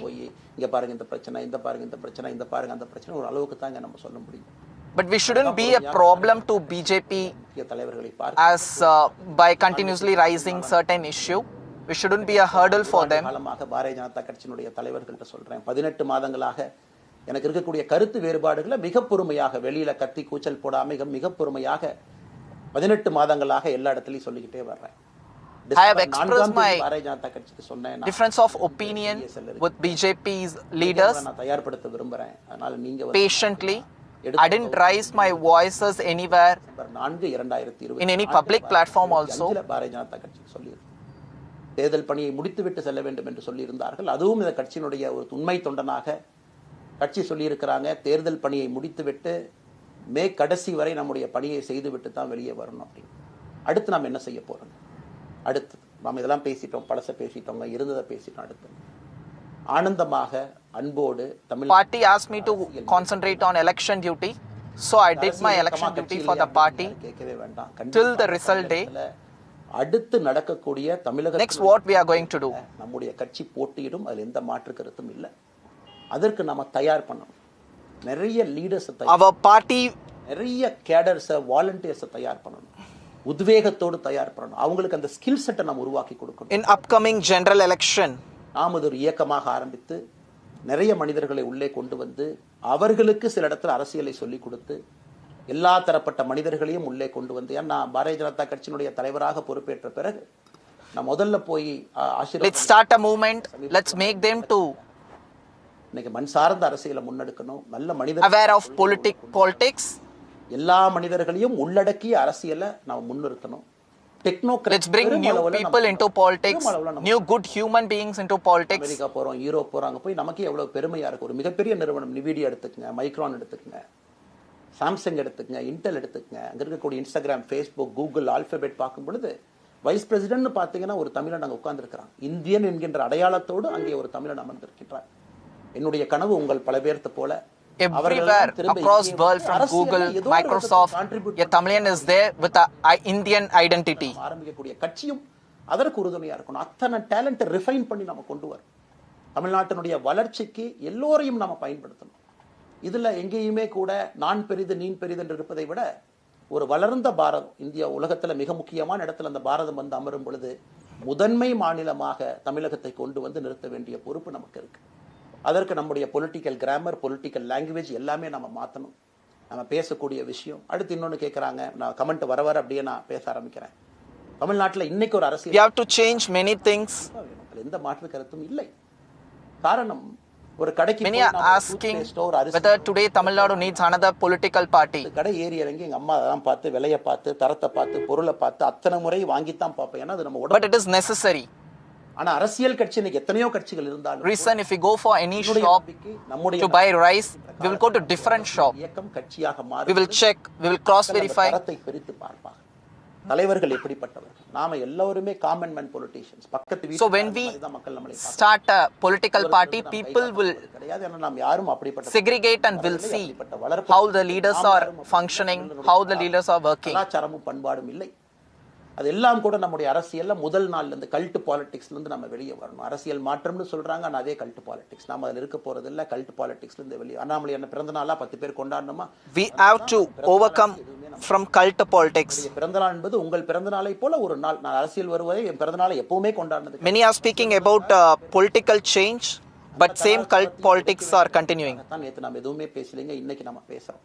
இந்த கல்ட் பாலிடிக்ஸ்ல இருந்து வெளியே வரணும். ஒரு காமன் மேன் பாலிடிக்ஸை முன்னிறுத்தணும். சமரசம் இல்லாத கொள்கை இருக்கக்கூடிய இயக்கமாக அது கட்சியாக. We need to stress for common man politics without any sort of compromise in terms of ideology. கண்டிப்பா முடியாது. முதலமைச்சர் இருக்கக்கூடிய 35 கேபினெட் அமைச்சர்கள் மாற்ற முடியுமான்னு கேட்டா கண்டிப்பா முடியாது. 234 சட்டமன்ற உறுப்பினர்கள் மாற்ற முடியுமான்னு கேட்டா முடியாது. 39 பாராளுமன்ற உறுப்பினர்கள் மாற்ற முடியுமான்னு கேட்டீங்கன்னா முடியாதுங்க. அவர்களோடு உள்ளாட்சி பிரதிநிதிகளாக இருக்கக்கூடிய கிட்டத்தட்ட 30,000க்கும் மேற்பட்ட பிரதிநிதிகள், பஞ்சாயத்து தலைவரிலிருந்து ஆரம்பித்து கவுன்சிலரிலிருந்து, ஒரு கார்பரேஷன் கவுன்சிலரிலிருந்து, மேயரிலிருந்து, நம்முடைய நோக்கம் எல்லா இடத்துலையும் கிளீன் பாலிடிக்ஸ் கொண்டு வரணும். எல்லா இடத்துலையும் கிளீன் கவர்னன்ஸ் கொண்டு வரணும். எல்லா இடத்துலையும் ஹானஸ்ட், எஃபிஷியன்ட், கேபபிள், வேலையை செய்து முடிக்கக்கூடிய திறன் படைத்த தலைவர்கள் அங்க கொண்டு வந்து வைக்கணும். அதே நேரத்தில் பாலிடிக்ஸ் என்பது we have to bring efficient, honest leaders, officials everywhere, every department. நாம் ஒரு வித்தியாசமான கட்சினா எல்லோருக்கும் வாய்ப்பு கொடுக்கணும். 140 கோடி மக்கள் வசிக்கக்கூடிய அந்த நாட்டில் தமிழகத்தில் when this movement turns into a political movement, எல்லோரையும் அரசியலுக்கு வாய்ப்பு கொடுக்கணும்.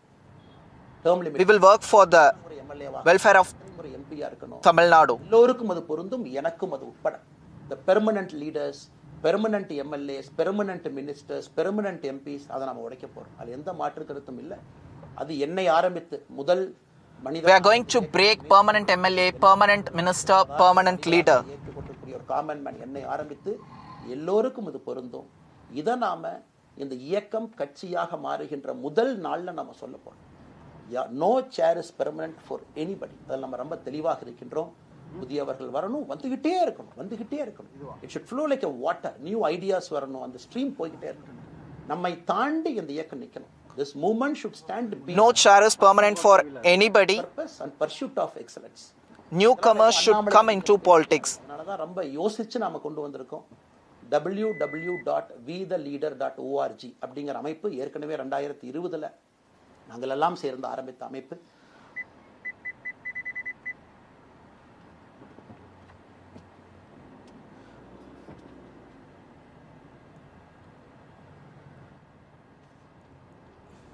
சேர்ந்து ஆரம்பித்த அமைப்பு.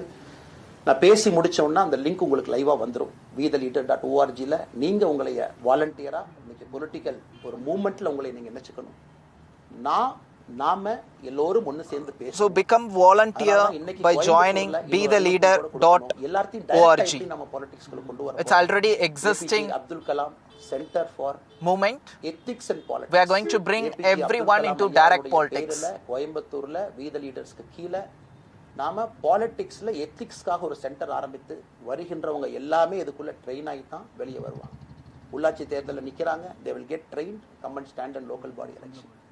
MLA election நிக்கிறாங்க, they will get trained, they will come and stand in election.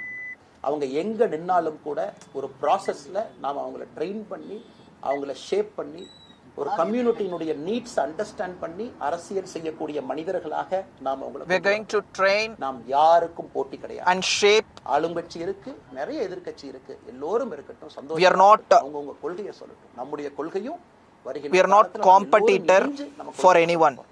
இன்னைக்கு நான் ஏபிஜே அப்துல் கலாம் ஐயா அப்படிங்கிற பேரை உங்க முன்னாடி சொன்னதுக்கான காரணம் என்னன்னா, அவரை நான் மாணவனா we are just giving clarity. IPS அதிகாரியா பார்த்திருக்கிறேன், கேள்விகள் கேட்டிருக்கேன், லைவா அவர் பேசுனதை கேட்டிருக்கேன். அவர் சொன்ன அத்தனை கான்செப்ட் இன்னைக்கு நமக்கு எப்போ பொருந்தோம், இன்னைக்கு பொருந்தும். எப்பவோ சொன்னார் விஷன் 2020, எப்போ சொன்னாருங்க 2020. நம்ம 2020 I've listened all of APJ concept. அது மட்டும் it is applicable even today's world. Providing urban amenities and rural areas, கிராமப்புறத்தில் அவ்வளவு ஃபெசிலிட்டியை கொண்டு வரணும். அது எல்லாம் கூட இன்னைக்கு யாருக்கு பொருந்ததோ இல்லையோ நம்முடைய சமுதாயத்துக்கு பொருந்தும். அவ்வளவு விஷயங்கள் சொல்லி we have to bring many facilities across villages. அவருடைய கருத்தியல் நமக்கு மிக மிக முக்கியமானது. ஒரு தேசிய மனிதராக பெருமை மிகுந்த தமிழனாக APJ Abdul Kalam ideas are so important. ஒரு ஐடியாலஜி பார்த்தீங்கன்னா ரைசஸ் அண்ட் ஃபால்ஸ். எந்த ஐடியாலஜியும் பெர்மனன்ட் நான் பிடிச்சிருப்பேன். கம்யூனிசம் 100 ஆண்டுகளுக்கு முன்பு எப்படி இருந்த ideology, for right movements, for left movement, centrist movement, liberal movement, no ideology is permanent. அந்த ஐடியாலஜி தன்னை தானே மாற்றிக்கொள்ளவில்லை என்றால், அடுத்த தலைமுறைக்கு தேவையான வசதியை செய்து கொடுக்கவில்லை என்றால், அது எந்த ஐடியாலஜியாக இருந்தாலும் அது அழியும் என்பதுதான் காலத்தினுடைய கட்டாயம். நாம் பார்த்துக்கிட்டு இருக்கோம். நாம் அதை தாண்டி நிற்கணும். நம்ம மூமெண்ட் அதையெல்லாம் தாண்டி மக்கள்கிட்ட நிற்கணும். இத்தனை பேர்த்த நம்ம எடுத்துட்டு போகணும். If any ideology fails to adopt to a time being, it will definitely fail. நமக்கு ஒரு பெடிகிரி கிடையாது, பிசினஸ் நம்ம அதில் பெருசா அதுல இருந்து வரல, நமக்கு ஒரு ஸ்டார் வேல்யூ கிடையாது, ஒரு பெரிய பாரம்பரியமான அரசியல் கட்சி ஆரம்பிச்சு நம்ம கையில we are all common. நாம எல்லோரும் கஷ்டப்பட்டு ஒரு படியா தான் அந்த மூமெண்ட் கொண்டு commerce. அதனால் என்னோடு வர நினைக்கக்கூடிய எல்லோருக்கும் என்னுடைய அன்பு வேண்டுகோள், கொஞ்சம் we are not star politicians. ஏன்னா ஒரு step by step வைக்கும் பொழுது we will improve. வைக்கிறோம், நேர்மையோடு வைக்கிறோம். தமிழகத்திற்கு ஒரு மாற்றத்தை கொடுக்க வேண்டும் என்கின்ற நோக்கத்தில் அந்த செங்கலை வைக்கும் பொழுது அந்த செங்கலுக்கு கியூரிங் ஆகிற ஒரு டைம் வேணும். அந்த செங்கல் பிடிமானத்தோடு நிக்கணும். அதன் பிறகுதான் அந்த we are keeping a brick அடிக்கக்கூடிய புயல் காட்டுக்கு சாயக்கூடிய brick by brick கட்ட போறது இல்லைங்க. அதனால with honesty. நிறைய பேர் மெசேஜ் போறீங்க, மாற்று கட்சியில் இருக்க உடனே கிளம்பி வரட்டுமா. எல்லோரும் சந்தோஷம். leader.org எல்லோரும் இணைஞ்சு இயக்கமாக அது விரைவில் சரியான நேரத்தில் நாம் அந்த மசில், ஜிம்முக்கு போனால் கூட நேரடியாக 50 கிலோ தூக்க முடியாதுங்க, 10 கிலோலேருந்து 50 கிலோக்கு போகும். நாம் அந்த மசிலை பில்ட் பண்ணி அந்த மெட்டில் once everything தோழர்களுக்கு நம்ம பில்ட் பண்ண உடனே get joined in the be the மாறும். அதுவரை leader or as a volunteer at the correct time, முதுகு பிடிச்சு கால் பிடிக்கிறத விட we will turn that as a political movement. இத பக்காவான முறையில் நம்ம அதை செய்வோம். ஆனால் இன்றிலிருந்து நம்முடைய leaders.org அதுல மூவ்மெண்ட் நம்ம ஆரம்பிக்கிறோம். கோயம்புத்தூர்ல ஏபிஜே அப்துல் கலாம் ஐயாவோட பேர்ல centre. So we are starting be the leader.org movement from today. மனிதர்களை இங்கிருந்து நம்ம அனுப்புறோம். அவங்க உள்ளாட்சி பிரதிநிதிகளா வர்றாங்க. குட் பாலிடிக்ஸை நம்ம சொல்லிக்கிட்டு we are going to send many மாறுவோம், மாற்றம் தானாக நடக்கும். persons from here to local body election. மாறுவோம், மாற்றுவோம். let us also change to bring change. இந்த ரெண்டையும் செய்வோம். யாரு மீதும் வன்மம் கிடையாது. அதே நேரத்தில் நம்முடைய சமூக வலைதளத்தில் இருக்கக்கூடியவங்க நான் வாரியர்ஸ்னு சொல்லிங்க. you are the we don't have any sort of grudge towards anyone. சண்டை களத்தில் சண்டை போறது நம்ம வேலை இல்லைங்க. மாற்றத்தை கொடுக்கக்கூடியது நம்முடைய வேலை. கடந்து வந்த பாதையை திரும்பி பார்க்கும் பொழுது கொஞ்சம் சந்தோஷத்தோடு, அதே நேரத்தில் யாரெல்லாம் கைப்பிடிச்சு இவ்வளோ தூரம் கூட்டிகிட்டு வந்தாங்களோ அவர்களுக்கு நன்றி உணர்வோடு நம்ம முன்னாடி செல்லக்கூடிய பாதை இதுவரை வந்த பாதையிலிருந்து கொஞ்சம் மாறுபட்டு இருந்தாலும் நம்முடைய அனுபவத்தை வைத்து அதற்காக யாரையும் திட்டி தீர்க்கணும்னு அவசியம் இல்லை. சமூக வலைதளத்தில் நாம ரொம்ப ரெஸ்பான்சிபிளாக இருப்போம். தமிழ்நாட்டில் நிகழக்கூடிய பிரச்சனை, on social media we don't want to attack anyone. we have to be grateful for our path so far. பின்னாடி ஒரு குடும்பம் இருக்கு, குட்டி இருக்கு, குழந்தை இருக்கு, அவங்களுக்கும் ஒரு தனி அடையாளம் இருக்கு. அது ஏன் சைடுல இருந்து தெரியாம ஏதாவது தவறு நடந்திருந்தாலும் கூட, என்னை ஆதரித்து செய்பவர்கள் ஏதாவது தவறு செய்திருந்தாலும் கூட அதற்காக இந்த நேரத்தில் நான் மன்னிப்பும் கேட்டுக்கிறேன். இப்ப இருந்து நம்முடைய பாதை, முன்னாடி செல்லக்கூடிய பாதை என்பது மக்களுக்கு I'm apologizing if anyone had hurt anyone. Politics நம்ம பில்ட் பண்றோம், ஃபவுண்டேஷனோடு மேல வர போறோம். தமிழ்நாட்டை எல்லா இடத்திலும் கூட கீழிருந்து மேல வர we are building common man politics. Instagram லைவ்ல வந்தாங்க. ஒரு புதிய தலைமுறையை நம்ம அரசியலுக்குள்ள கொண்டு வரணும். அவங்களை ஒதுக்கி வைக்க முடியாது.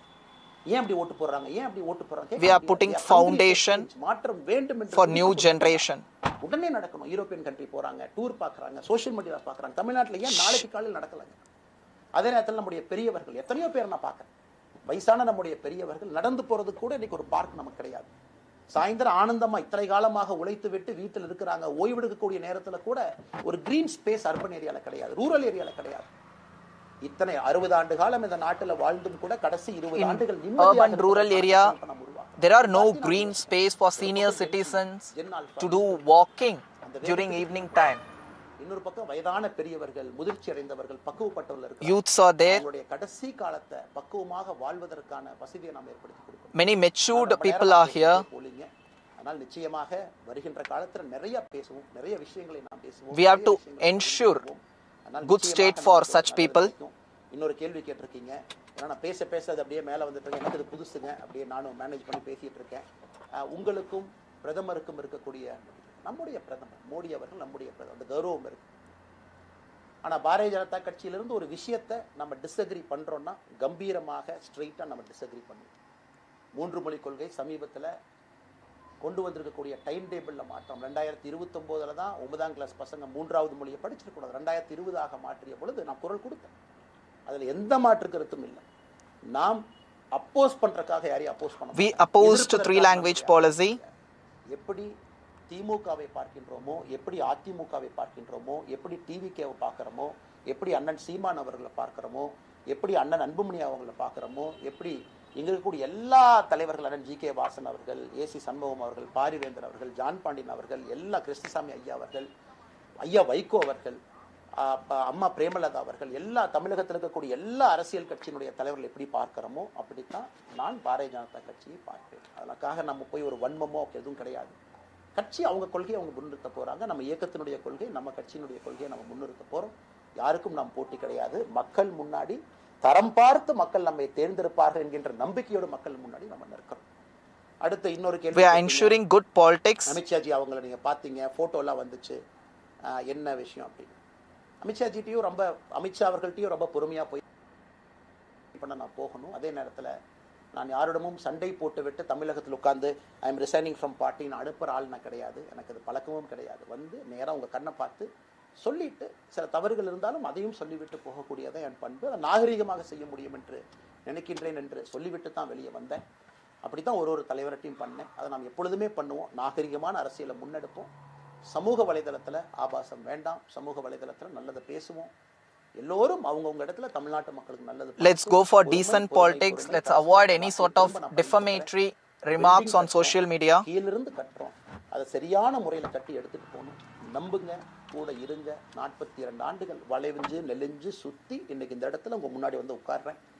நிச்சயமாக நம்ம எல்லோரும் சேர்ந்து ஒரு பெரிய புரட்சியை, மாற்றத்தை தமிழகத்திற்காக, ஒரு பாரத நாட்டுக்குள்ள, இந்திய நாட்டுக்குள்ள முதன்மை மாநிலமாக தமிழகத்தை கொண்டு வருவது மட்டும்தான் நம்முடைய குறிக்கோள். வேறு எதுவும் நம்முடைய குறிக்கோள் கிடையாது. அதற்காக நம்முடைய வாழ்வை அர்ப்பணிப்போம். Our only goal is to bring Tamil Nadu as a top state in India. மறுபடியும் சொல்லிக் கொள்கின்றேன், மாறுவோம். Thank you to each and everyone for listening and for watching this. Let's speak soon.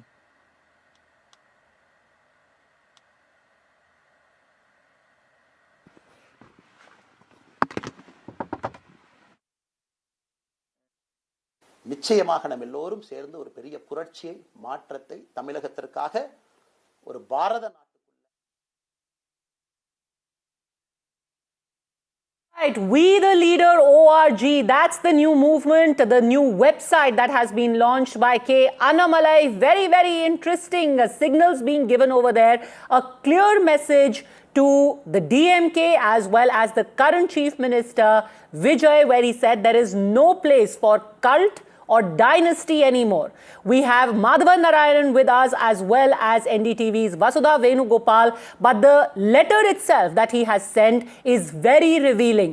quite cordial, no harsh words for the BJP, a new people's movement, We the Leader ORG, and that website that I've just opened, Vasudha, also talks about the movement belongs to the people. Let's step up, take action, be the change, join here as a volunteer to become a leader. And as we speak, Vasudha, I can see already 28,000 people have joined in. 28,214 active members already. Vasudha. That's right, Padmaja. In fact, I was speaking to BJP sources in Tamil Nadu, and their biggest worry is that there could be a good number of people who would want to leave the party to join Annamalai's, political movement of sorts. And he's made it very clear that there's going to be an end in sight. He's going to fight elections, but he's going to prepare volunteers. He's going to prepare workers. He's also taken a dig at the TVK, saying that there's no use of asking why do people in Tamil Nadu vote this way. There is a need to basically study political parties, train political workers. He said that even if you buy a toothpaste or, rice from an essential store, you basically, take a lot of care. So why do you not do the same thing when you vote for parties? And he feels that there is a necessity to avoid this conflict between a national identity and a Tamil identity. He says that his parents have never left the state of Tamil Nadu, but he was the only one. He was the first one in the family to go to Lucknow and study. He says that he has a national perspective. He wants, he wants tech. He talked about Meta, NVIDIA, and all those, tech-related stuff. He said he wants more technocrats to come in. What he has emphasized is that he has already told the party leadership on the 5th of December 2025 that he wants to quit the party. He feels that his disagreements with the party have not been solved. He says that I don't want to go to Narendra Modi with every small issue of mine because some issues are not going to be resolved at this point of time.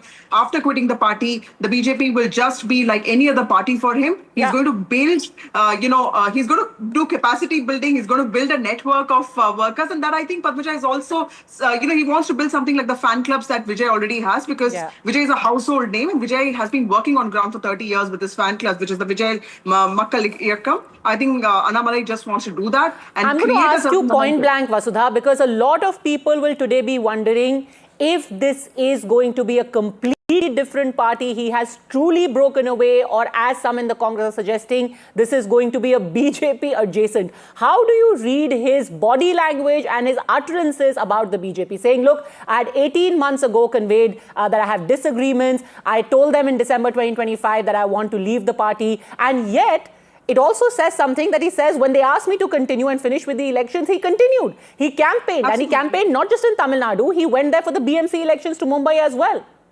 That's right, Padmaja. In fact, that's a great observation. In fact, 6 years ago when he joined the party, he did talk about this, and this, this is something that all of us know, that he had an option. He had, he had two choices. He could join the BJP or he could join Rajnikant's party. Today, he talked about how he chose the BJP over joining Rajnikant's party, and then he immediately went and apologized to the superstar, saying that, I'm sorry, I wanted to go with the BJP and all that. But he also said that he holds him in a lot of respect. I'm told that Rajnikant will also be involved in his party at some level. So that is going to be for the later. Today, the kind of people that he talked about, from APJ Abdul Kalam to Rajnikant, these are not Dravidian icons, and these are not completely BJP icons, but they would also be acceptable to the larger Sangh Parivar. I think Annamalai right now wants to keep his options open. He wants to basically have, he's confident that he'll be able to create a momentum, maybe not like Vijay clearly, but he'll be able to create a momentum amongst educated youth, especially after some months and some years of the TVK governance that he feels could be a little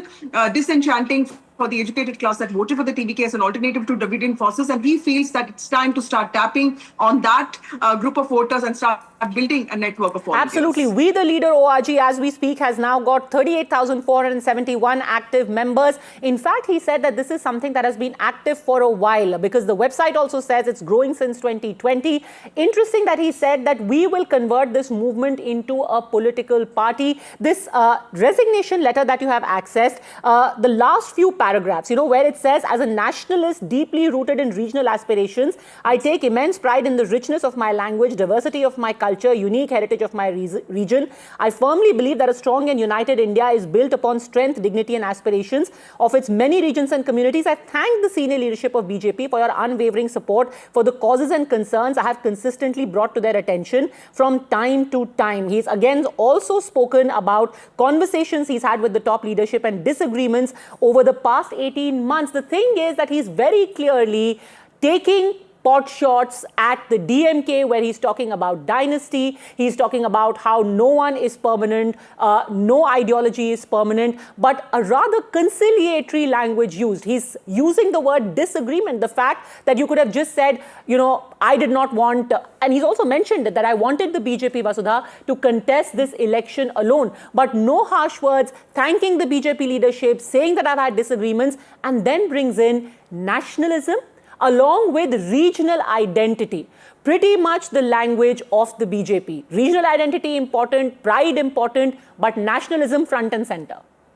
Absolutely. But, when you listen to his speech, he's made it very clear that he talks about, raising concerns against tungsten mining, or for that matter, even the Mekadatu project. He, in his speech, he spoke about how he took on the BJP government in Karnataka over the Mekadatu issue also. Because I'm sorry to interrupt you, but the first reaction coming in from the BJP, Vasudha, I believe Narayanan Tirupati is with Vijay. Take it away, Vijay.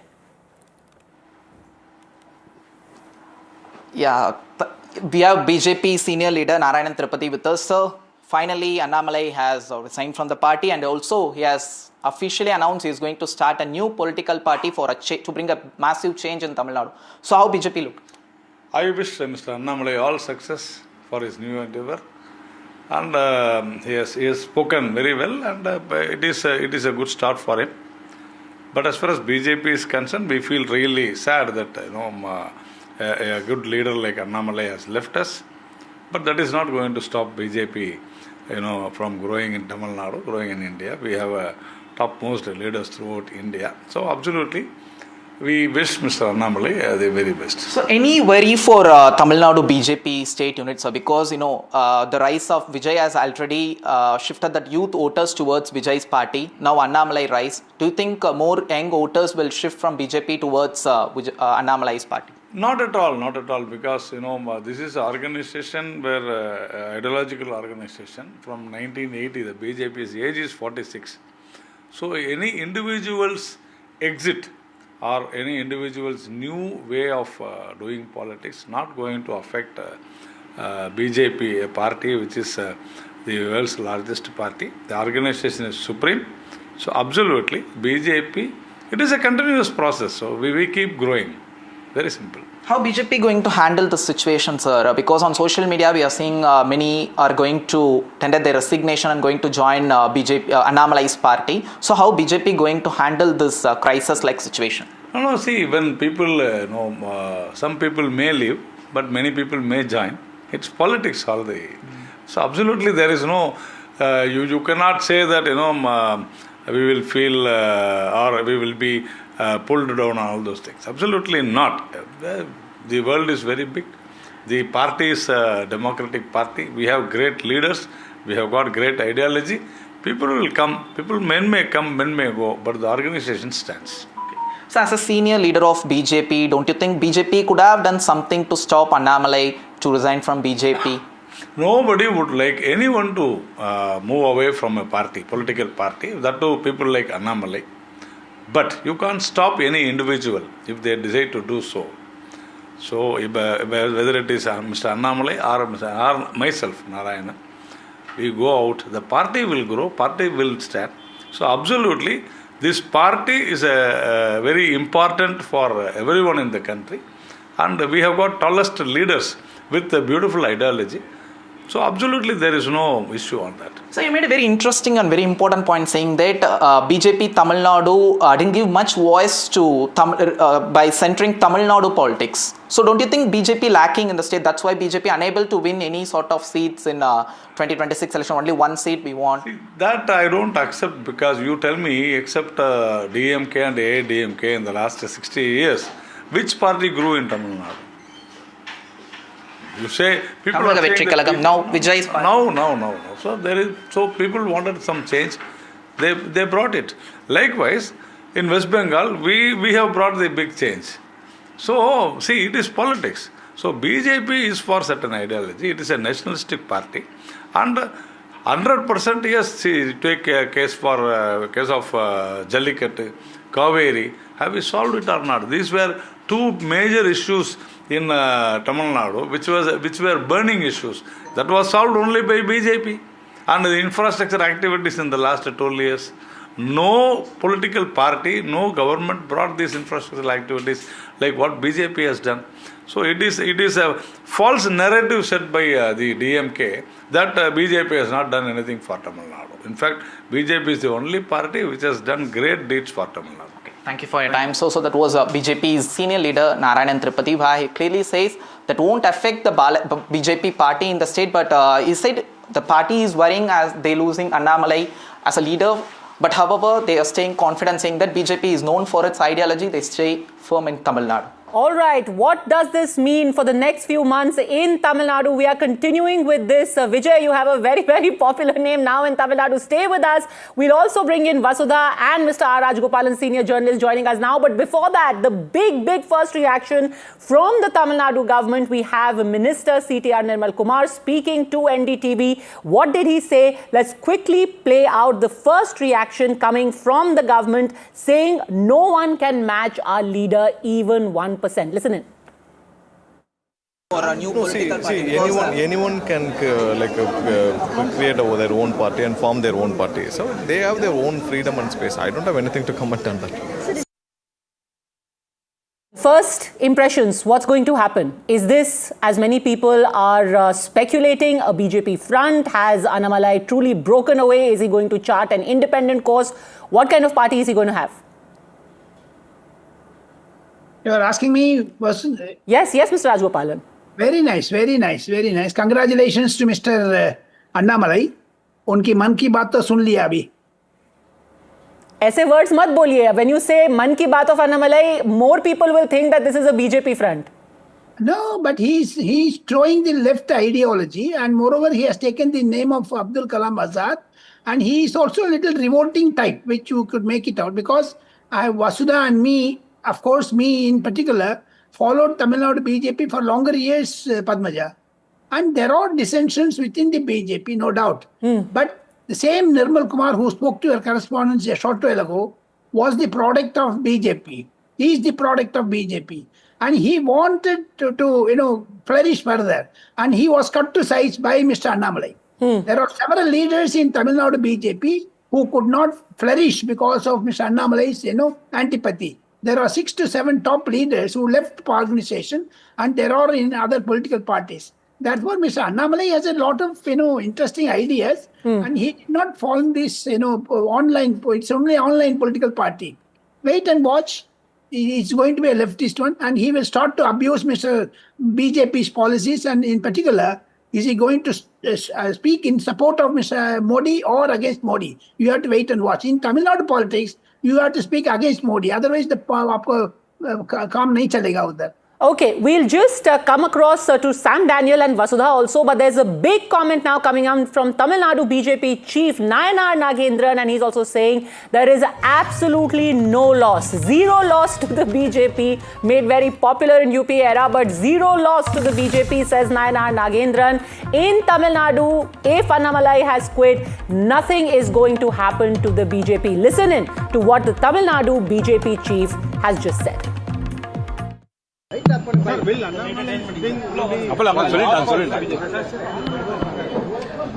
is no loss for Bharatiya Janata Party. Bharatiya Janata Party is a big party in the world. It is big of the Siddhantam அடிப்படையில் உள்ளான BJP கட்சி. You think Annamalai is leaving BJP is a loss for the party? There is no loss. There is no loss. Thank you, sir. Let's go across to Sam. What are you hearing, Sam? That this break is complete. The breakup is fully done. It's an interesting situation, Padmaja, because on the one hand, breaking away from the BJP is going to be an asset in the context of Tamil Nadu politics for Mr. Annamalai, because if you look at the recent electoral history in the state, parties joining hands with BJP largely have suffered defeat. And that's because the BJP is being seen as a liability because of its Hindutva brand of politics in the state. But now that he has quit the party, that's going to be an advantage for him. People are going to see him as a young leader, a former IPS officer, a great orator, and may want to join by signing up for the People's Movement he has just launched, expanding his already existing WeTheLeaders.org.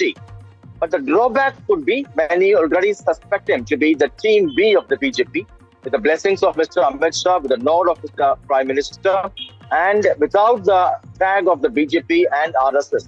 Congress MP Manikam Tagore has already called him as a plan B or team B of the BJP and RSS. And that's going to be a huge liability for him to get out of the shadows of the RSS and BJP. Okay. To establish that he's somebody different, he's somebody without the brand and image of the BJP. That's going to be a huge challenge for him. You know, today Naina Nagendran is saying there is no loss to the BJP. The interesting thing is that in April 2025, when Nagendran was made the new president of the BJP, it was Annamalai who had proposed his name as the outgoing president. Annamalai had proposed Naina Nagendran's name to take over the mantle of the BJP in Tamil Nadu. Listen in again to what the BJP president has to say today.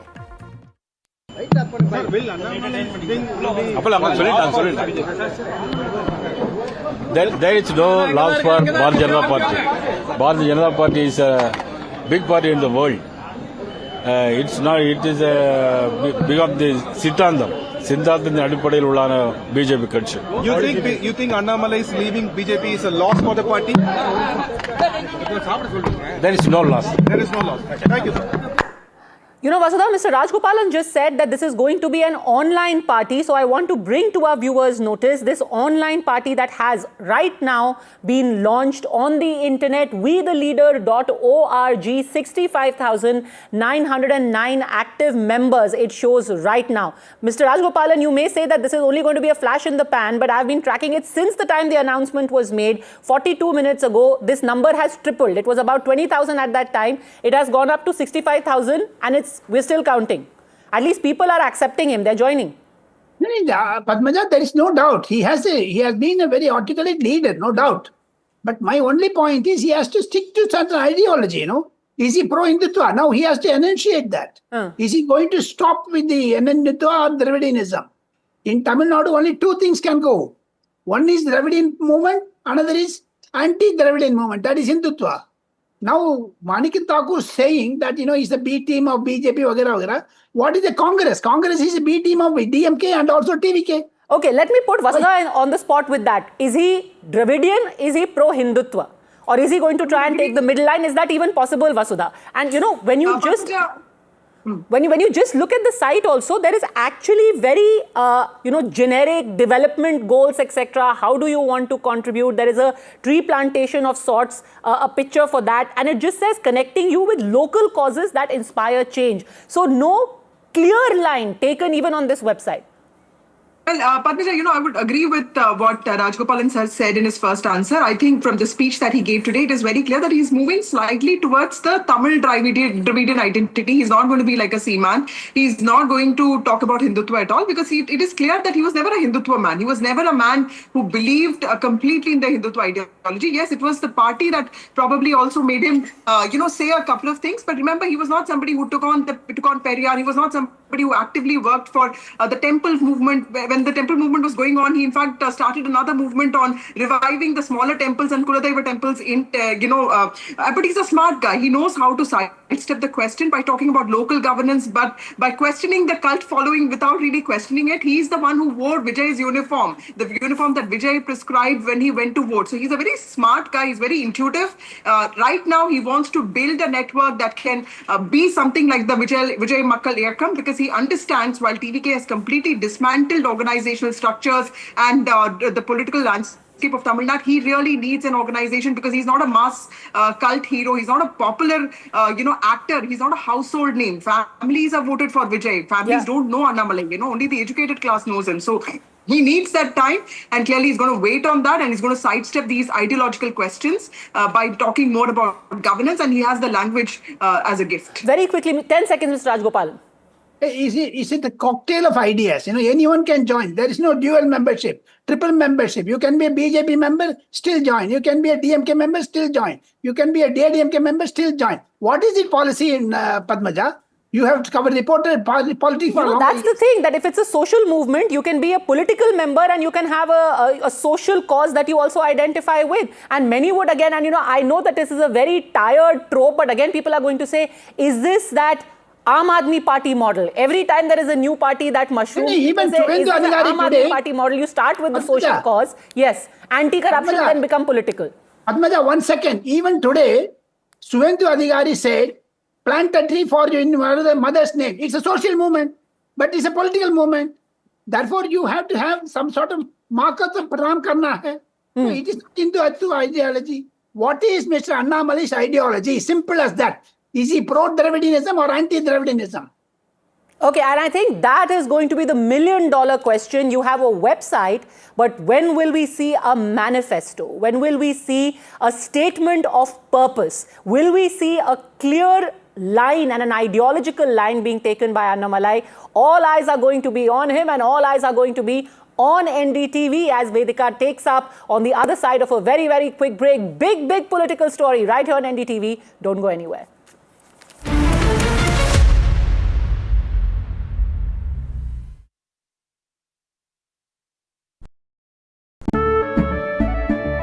केसरिया से मन जोगी हुआ रे दिल झूमे देखो मतवारा हुआ रे केसरिया से मन जोगी हुआ हर पल मनाओ केसरी त्योहार विमल बोलो जुबान केसरी थोड़े में ज्यादा स्वाद यही तो है इसकी खास बात। वाओ मामा क्या स्वाद है, अरे मेरे राजा मसाला।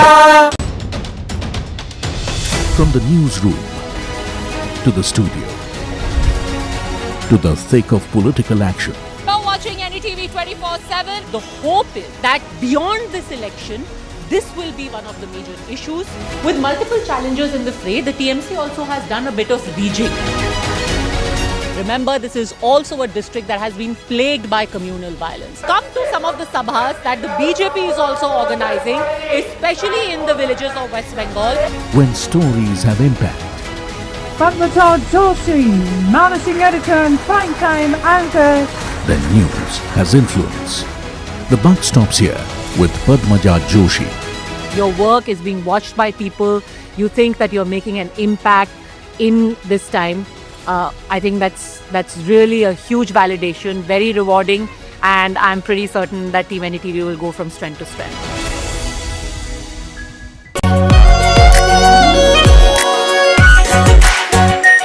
Our pure Shahi Paneer Masala. Delicious, healthy, every day. This is the show where we bring you all the hot and happenings from the world of entertainment and lifestyle. Really? Fashion that made you gag. Films that made you fangirl. Art that made it to the gram, and trends that kept us with the program. Hello and welcome to a brand new show. I am your host Mayank Chaudhary and this is Limelight. मीठा या नमकीन चाहे जैसे खाओ 100% सूजी से बनी are pure vermicelli स्वादिष्ट सेहतमंद हर रोज। In the beautiful state of Andhra Pradesh, which has no shortage of its own superstars. And that's why it's our pleasure to be joined today on NDTV by Pawan Kalyan, the Deputy Chief Minister of Andhra Pradesh. Good to have you, sir. You were recently denied permission, sir, on Telangana Formation Day. I think somehow they're scared. Otherwise, there is no need for them to deny permission. Is the India bloc, up on its last legs? I had seen in my family, they were very strong supporters of Congress. As long Indira Gandhi was, even to an extent Rajiv Gandhi was there, they could slowly, but the disconnect started because of their policies. I really expected some kind of a greater understanding when this man, Mr. Rahul Gandhi, if I go and meet people, that gives me a very greater understanding, greater depth. But I felt after walking from Kanyakumari to Kashmir, and the way he understood, then I said he has become more shallow. You have a good relationship with the BJP and especially with Prime Minister Modi. This man is the future of our country, and we need it.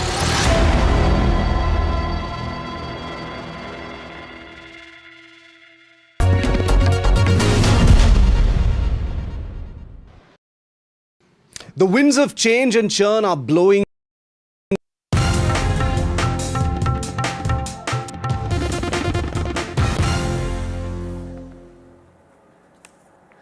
Welcome back. It's a day of breaking news and in fact more news coming in from Karnataka after Ramalinga Reddy has resigned as minister in Karnataka. Now another minister seems to be following suit. KH Muniappa has said, I will not be taking charge of the department that I have been allotted. This must be corrected.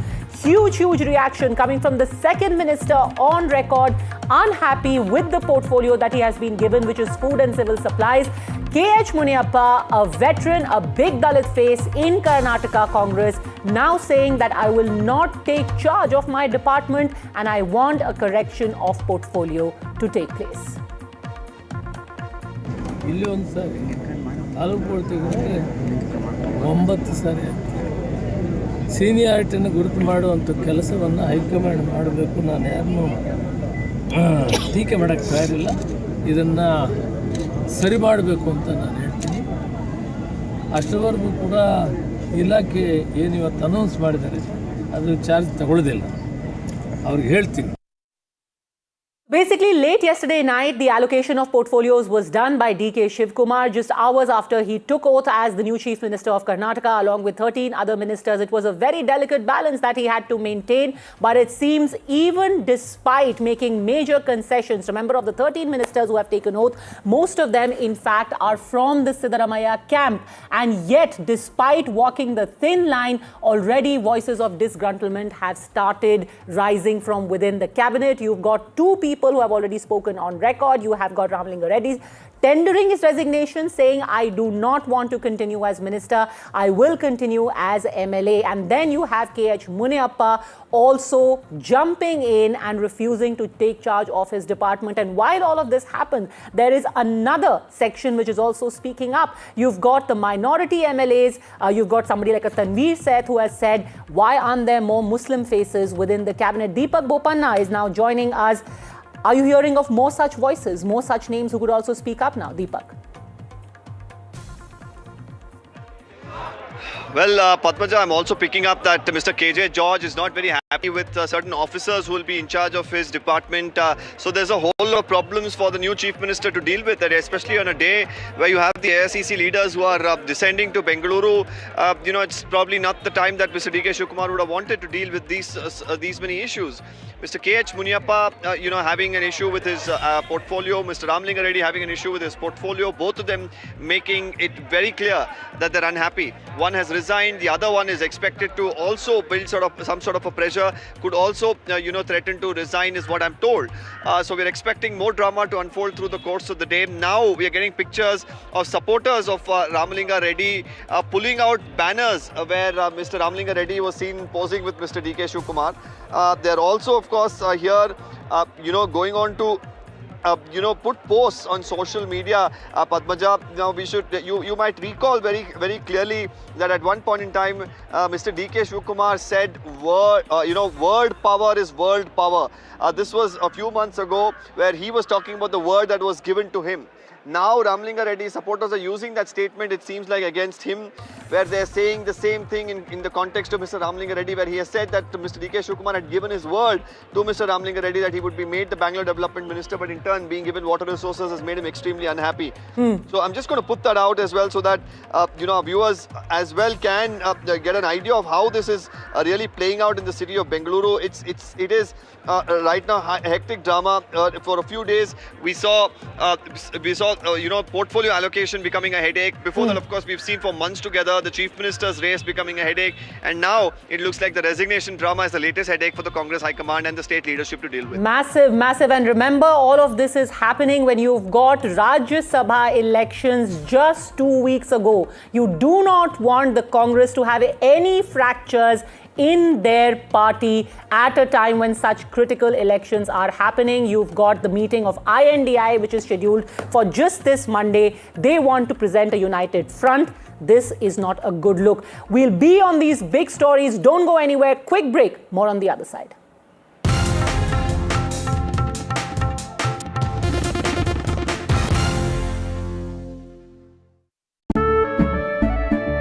केसरिया से मन जोगी हुआ रे, दिल झूमे देखो मतवारा हुआ रे, केसरिया से मन जोगी हुआ। हर पल मनाओ केसरी त्योहार। विमल, बोलो जुबान Kesari.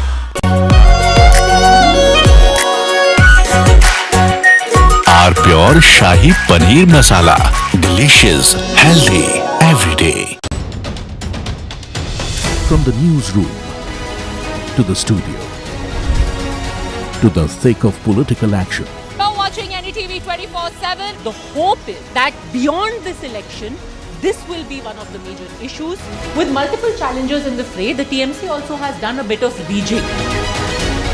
Remember, this is also a district that has been plagued by communal violence. Come to some of the sabhas that the BJP is also organizing, especially in the villages of West Bengal. When stories have impact. Padmaja Joshi, managing editor and primetime anchor. Then news has influence. The buck stops here with Padmaja Joshi. Your work is being watched by people. You think that you're making an impact in this time. I think that's really a huge validation, very rewarding, and I'm pretty certain that Team NDTV will go from strength to strength. थोड़े में ज्यादा स्वाद यही तो है इसकी खास बात। वाओ मामा, क्या स्वाद है? अरे मेरे राजा।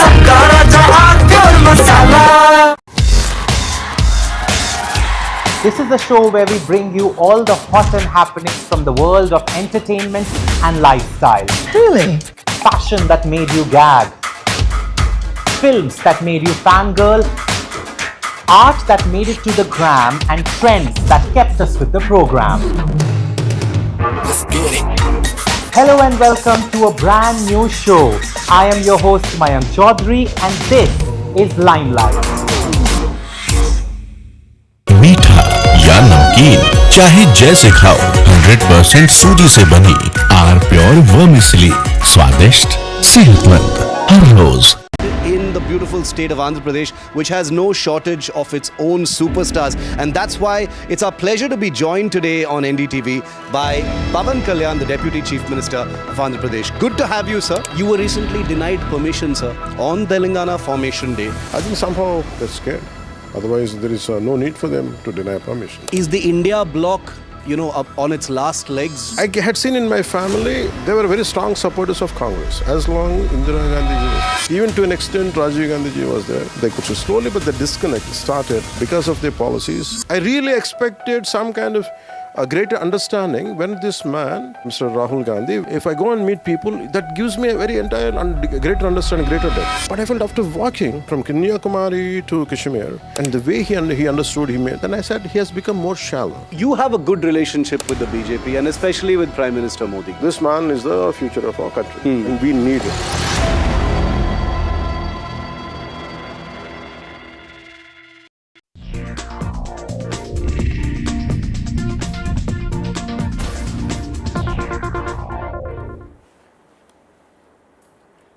You're watching Breaking Ground. I'm Vedika Sood. What a morning it's been. Our focus will remain on the south. Karnataka, Tamil Nadu, we'll bring you all the latest, where Annamalai has just about an hour back announced that he has put in his papers and will be starting a new movement online. And we'll take you to Karnataka, where there's been a double jolt for the new Chief Minister of the state, DK Shivakumar. But first, as always, a quick check on the headlines at this hour.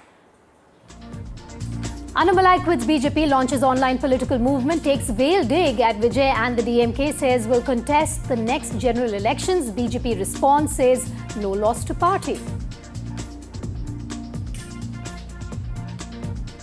Double jolt for DK Shivkumar's government. Karnataka Minister Ramalinga Raju resigns. Upset over not being allocated the Bengaluru development portfolio. DK's response says will sort out issue with his close friend. But KH Muniappa also says won't take ministry charge.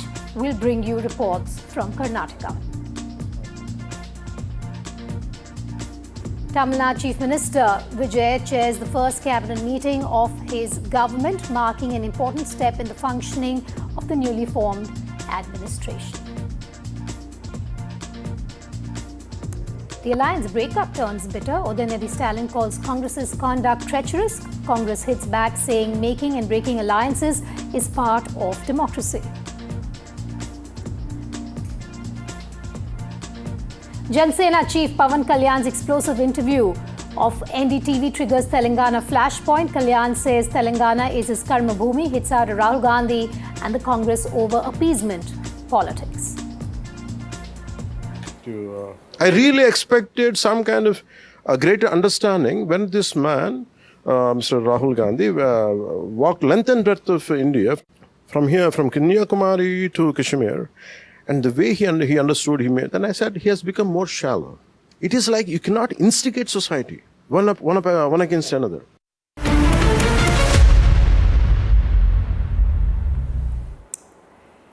It's a major political development that has taken place in the state of Tamil Nadu and is set to reshape the state's political landscape in the years and months to come.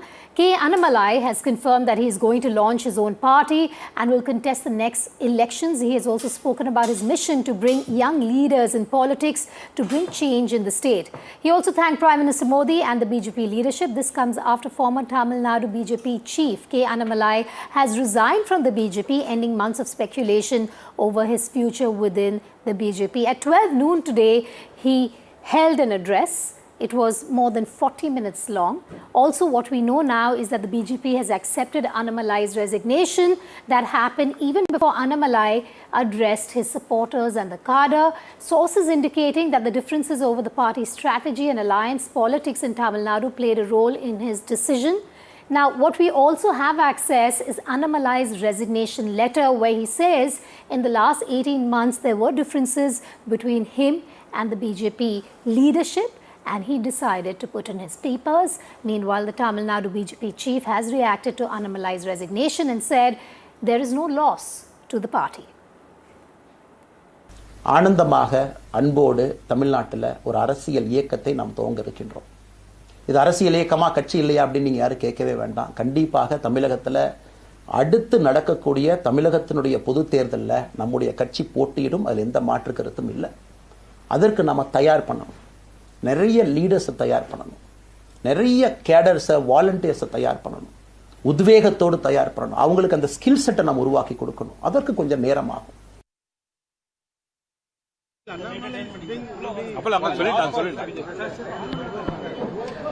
There is no loss for Bharatiya Janata Party.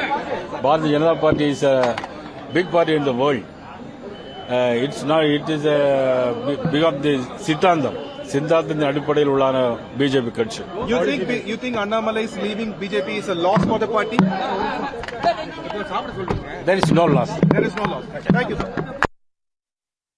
No, see, anyone can create their own party and form their own party. So they have their own freedom and space. I don't have anything to comment on that. Today, in fact, yesterday was his birthday. Suppose I wish Annamalai happy, healthy, probably career ahead. And today, there's an announcement that he has officially resigned from BJP, and he's probably going to start a new innings, probably a party of his own. I wish my brother Annamalai, all success, and I hope that he goes by the Dravidian ideology, that is secular politics.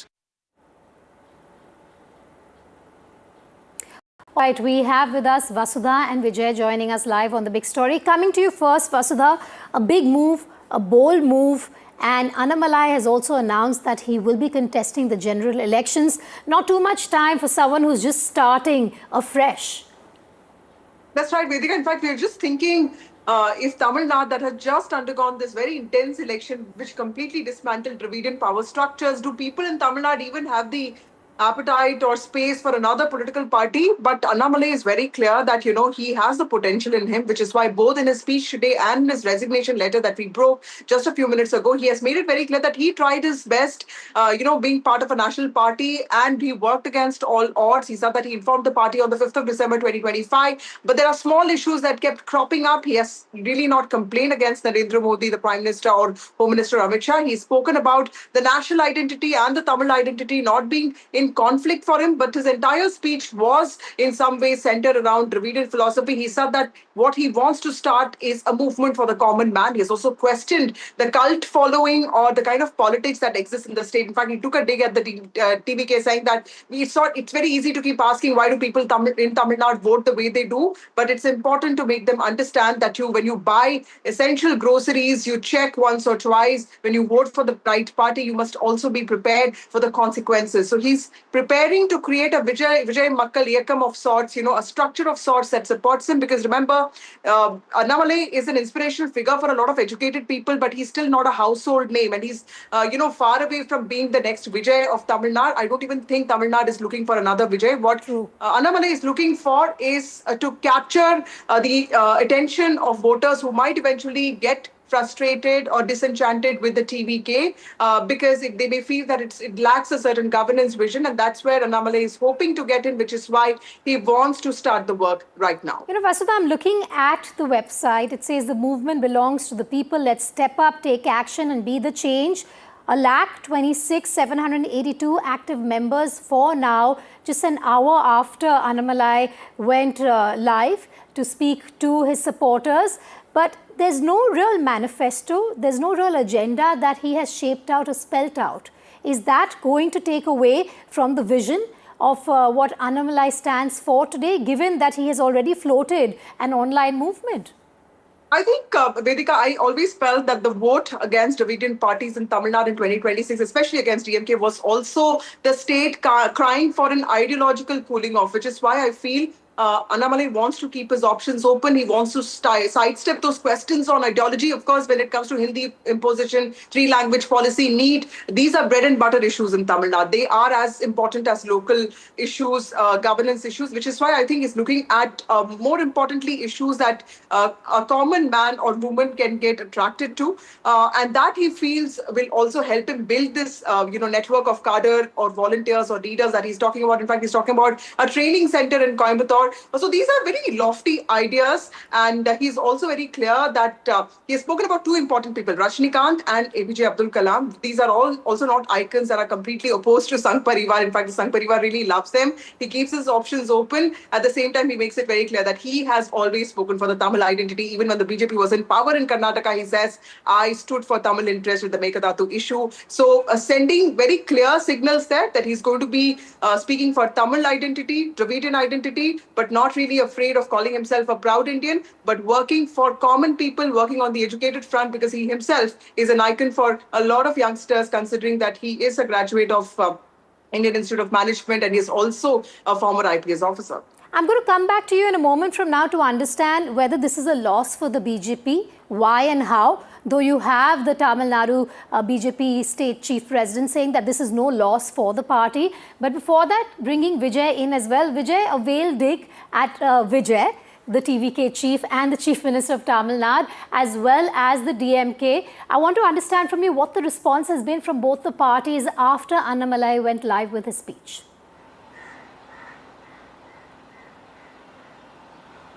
Just before a speech, we spoke with Nirmal Kumar. We asked a question whether Annamalai is projected as a rival to Vijay. But Nirmal Kumar, CTR Nirmal Kumar, who is a senior leader of Tamil Nadu party and also a minister, he responded saying that no one can match our leader, not even a percentage. So this is how they are seeing TVK is approaching Annamalai rise in politics. And also very recently, TVK chief Vijay at Trichy district, he also said that their only opponent in Tamil Nadu is DMK. They are going to do politics against DMK only. Rest are no matters to them. So in a way, during that speculation itself, Vijay had given a response to rise of Annamalai in Tamil Nadu. But very interestingly, Annamalai is following Vijay's Makkal Iyakam only, Vedika. Remember, Annamalai had saying that our volunteers will contest in upcoming local body election. Remember, after state election, all eyes on when the local body election for state will get announced. So even during 2021, Vijay Makkal Iyakam representative contested in rural local body elections across Tamil Nadu.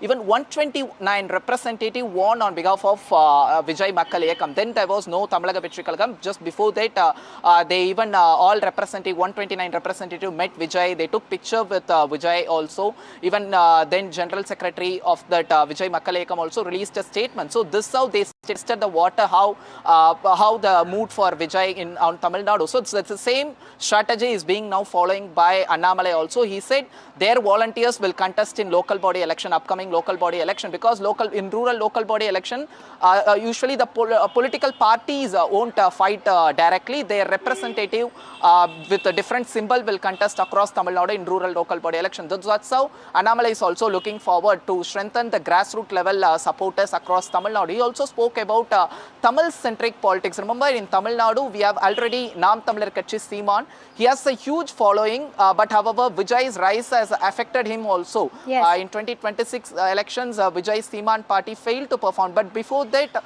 Tamil-centric politics has a huge applause here, huge welcome here. So that's how Annamalai is also eyeing on Tamil-centric politics here. But however, it is very evident, Vedika, the Tamil Nadu politics shift is very much visible. It is going forward future generation politics, be it Udayanidhi Stalin, Chief Minister Vijay and Annamalai, all are young youth. The Tamil Nadu politics is witnessing a fight between all next generation leaders. All right, Vijay, do stay with me. Vasudha, coming back to you, interesting how the BJP also came out with the acceptance of the resignation about an hour and a half or 2 hours perhaps before Annamalai went live on air to announce his plans and announce his resignation. That's right, Vedika. In fact, the BJP tried very hard for the last 3 days, and Annamalai also did not want to leave the party on a sour note, which is why he was camping in Delhi. He was staying in a hotel here, and the BJP tried very hard. Annamalai had meetings not just with Nitin Nabeen, the BJP president. He also met B.L. Santosh, who's the organization secretary and somebody who's been mentoring him all along. He also met Amit Shah, the home minister.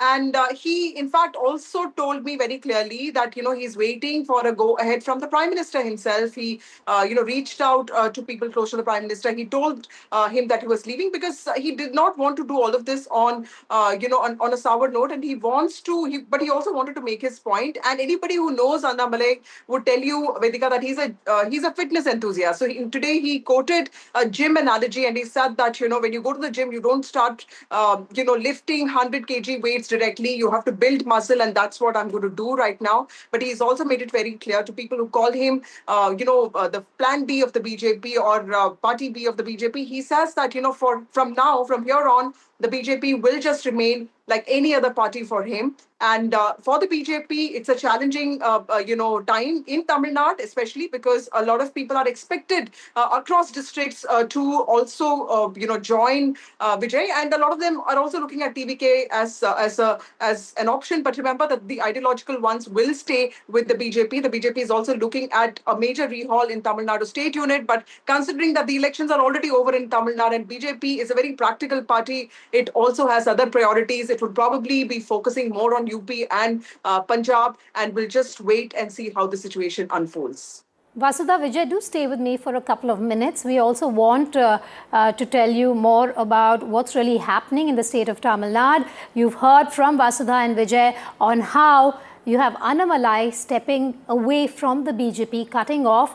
Vasudha, I want to understand from you at this moment, after which we'll also be pulling out some graphics to explain this further to our viewers.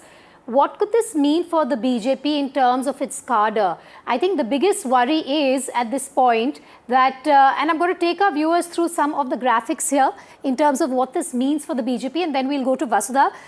The loss of BJP's biggest face in Tamil Nadu, known as a very popular entity when it came to its affiliation with the BJP, in terms of Annamalai now stepping out of the BJP. It's a loss of the biggest face in the Tamil Nadu party. It also loses its most recognizable state leader. The party is losing the youth and urban connect with him opting out of the party. Who is going to be the counter to Vijay within the BJP will be a concern for the BJP. Also, what does this mean for the cadre? The morale of the cadre, obviously at this time, is under pressure, and the biggest challenge, perhaps immediate challenge rather, for the BJP is to ensure they don't feel demoralized and some of them don't drift and go to the Annamalai movement in the next few days or weeks. Also, the alliance with the AIADMK now is in focus for the BJP. It takes priority. First strategy of alliance, first strategy is going to be in focus for the BJP and the AIADMK in the state of Tamil Nadu. Remember, Annamalai was deeply upset with this alliance and he had voiced his reservations over it. Also, the leadership vacuum in Tamil Nadu. The search begins for a new mass leader with an appeal like the man on your screen. Sam Daniel also joining us live at this point. Sam, I was just telling our viewer about the immediate concern when it comes to the BJP. In this case, it could perhaps be to ensure that the flock sticks together when it comes to the state Bharatiya Janata Party, the cadre. They could be demoralized at this point, but also ensuring that some don't drift to Annamalai's movement after he's made this announcement. Well, Vedika, to put things in context, BJP already has only a negligible presence in Tamil Nadu, being dominated by the Dravidian parties, and now, after Vijay's TVK securing the lion's share in the recent elections. And in that sense, it's going to be a worry for the BJP that its flock could get divided, because now that Annamalai wants people to enroll in his movement, to gradually field candidates from that movement or party to the upcoming local body elections. Chances are many from the BJP who supported Annamalai could actually quit the party and become members of this particular movement. And whenever it becomes a political party, it could change. Secondly, as the timing is very important for Annamalai, because TVK's emergence as a ruling party in Tamil Nadu for the first time has left the two Dravidian arch rivals, both the DMK and the AIADMK, out of power simultaneously, giving space for new entrants, like in this case TVK. And this is what Annamalai is trying to emerge, like what many call the MGR Karunanidhi duo dominating politics in the 70s. And it's an experiment. He doesn't have the BJP tag now, which means he could draw people from other political formations, parties as well, because earlier with the BJP tag, BJP was seen as a kind of an untouchable, a liability in Tamil Nadu because of its Hindutva politics, and now that will not be there. So Annamalai would hope that he would draw people from other parties as well. For the BJP, it's going to be a challenge to find someone who fit in to the large shoes that Annamalai would be leaving here, and to build from this. When Annamalai took over, the party was having a vote share of around 3%. Later, with the alliance, it went up to 11, close to 12%.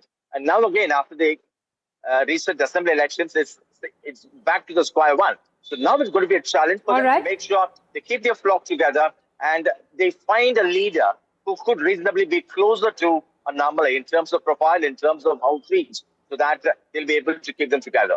Sam, I'm going to come back to you in Vijay in a moment from now to understand who that leader could be within the BJP fold, who could be seen as a replacement to Annamalai. But before that, NDTV's managing editor Shiva Roor had spoken to Andhra Pradesh's Deputy Chief Minister Pawan Kalyan on Annamalai's then anticipated exit. Listen in. I will ask you about, Mr. Annamalai. I saw you wish him. It's his birthday. While we're recording this, it's his birthday today. What do you think happened, Mr. Pawan Kalyan, to Annamalai? He'd been given a lot of opportunities. Young, popular face, someone who had some ideas, but he feels like he's tired. No. He is a dynamic leader. I really respect him. I really admire him in a way, the way he handles. And he has got a lot of ideological commitment, and he has a very consistent approach. I think somewhere I felt he was needed little guidance. Sometimes at that level, when you are handling a party, sometimes you feel lonely. Sometimes you need a kind of, sharing your thoughts, mentoring is needed. And Tamil Nadu has a very unique dynamics, political dynamics. I felt after he lost in Coimbatore, I personally felt this was my thought, because I was going through more or less just a few years before. When he went to, UK, I felt he should not have gone. Sometimes you have to be there. That's okay to go through humiliation. I don't know, whatever. I'm not saying his reasons could be entirely different what I'm saying, but this is what my perception. You're saying he should have stuck to it. You should have stuck to it, and he could have established himself. So that gap, I think, paved a different thing. Even after that, I felt even that is fine. I think that's what I shared with him. I think you are the future of Tamil Nadu, and I think you should stick around. But I don't know the internal dynamics. Correct. Sometimes internal dynamics, from an outside I can see something, but internal dynamics it could be does not work. It might, I don't know what exactly. How but do you think it's a mistake for him to walk away at this time, or you're right? We don't know what we don't know because it depends. Maybe sometimes I feel he's a man of great integrity and his commitment to country, his commitment to Tamil Nadu, his commitment to culture is entirely at a different level. And I think if given a choice to him, no matter whether he would have been in BJP or even if he goes on an independent journey, I think he is the future of Tamil Nadu. Yeah.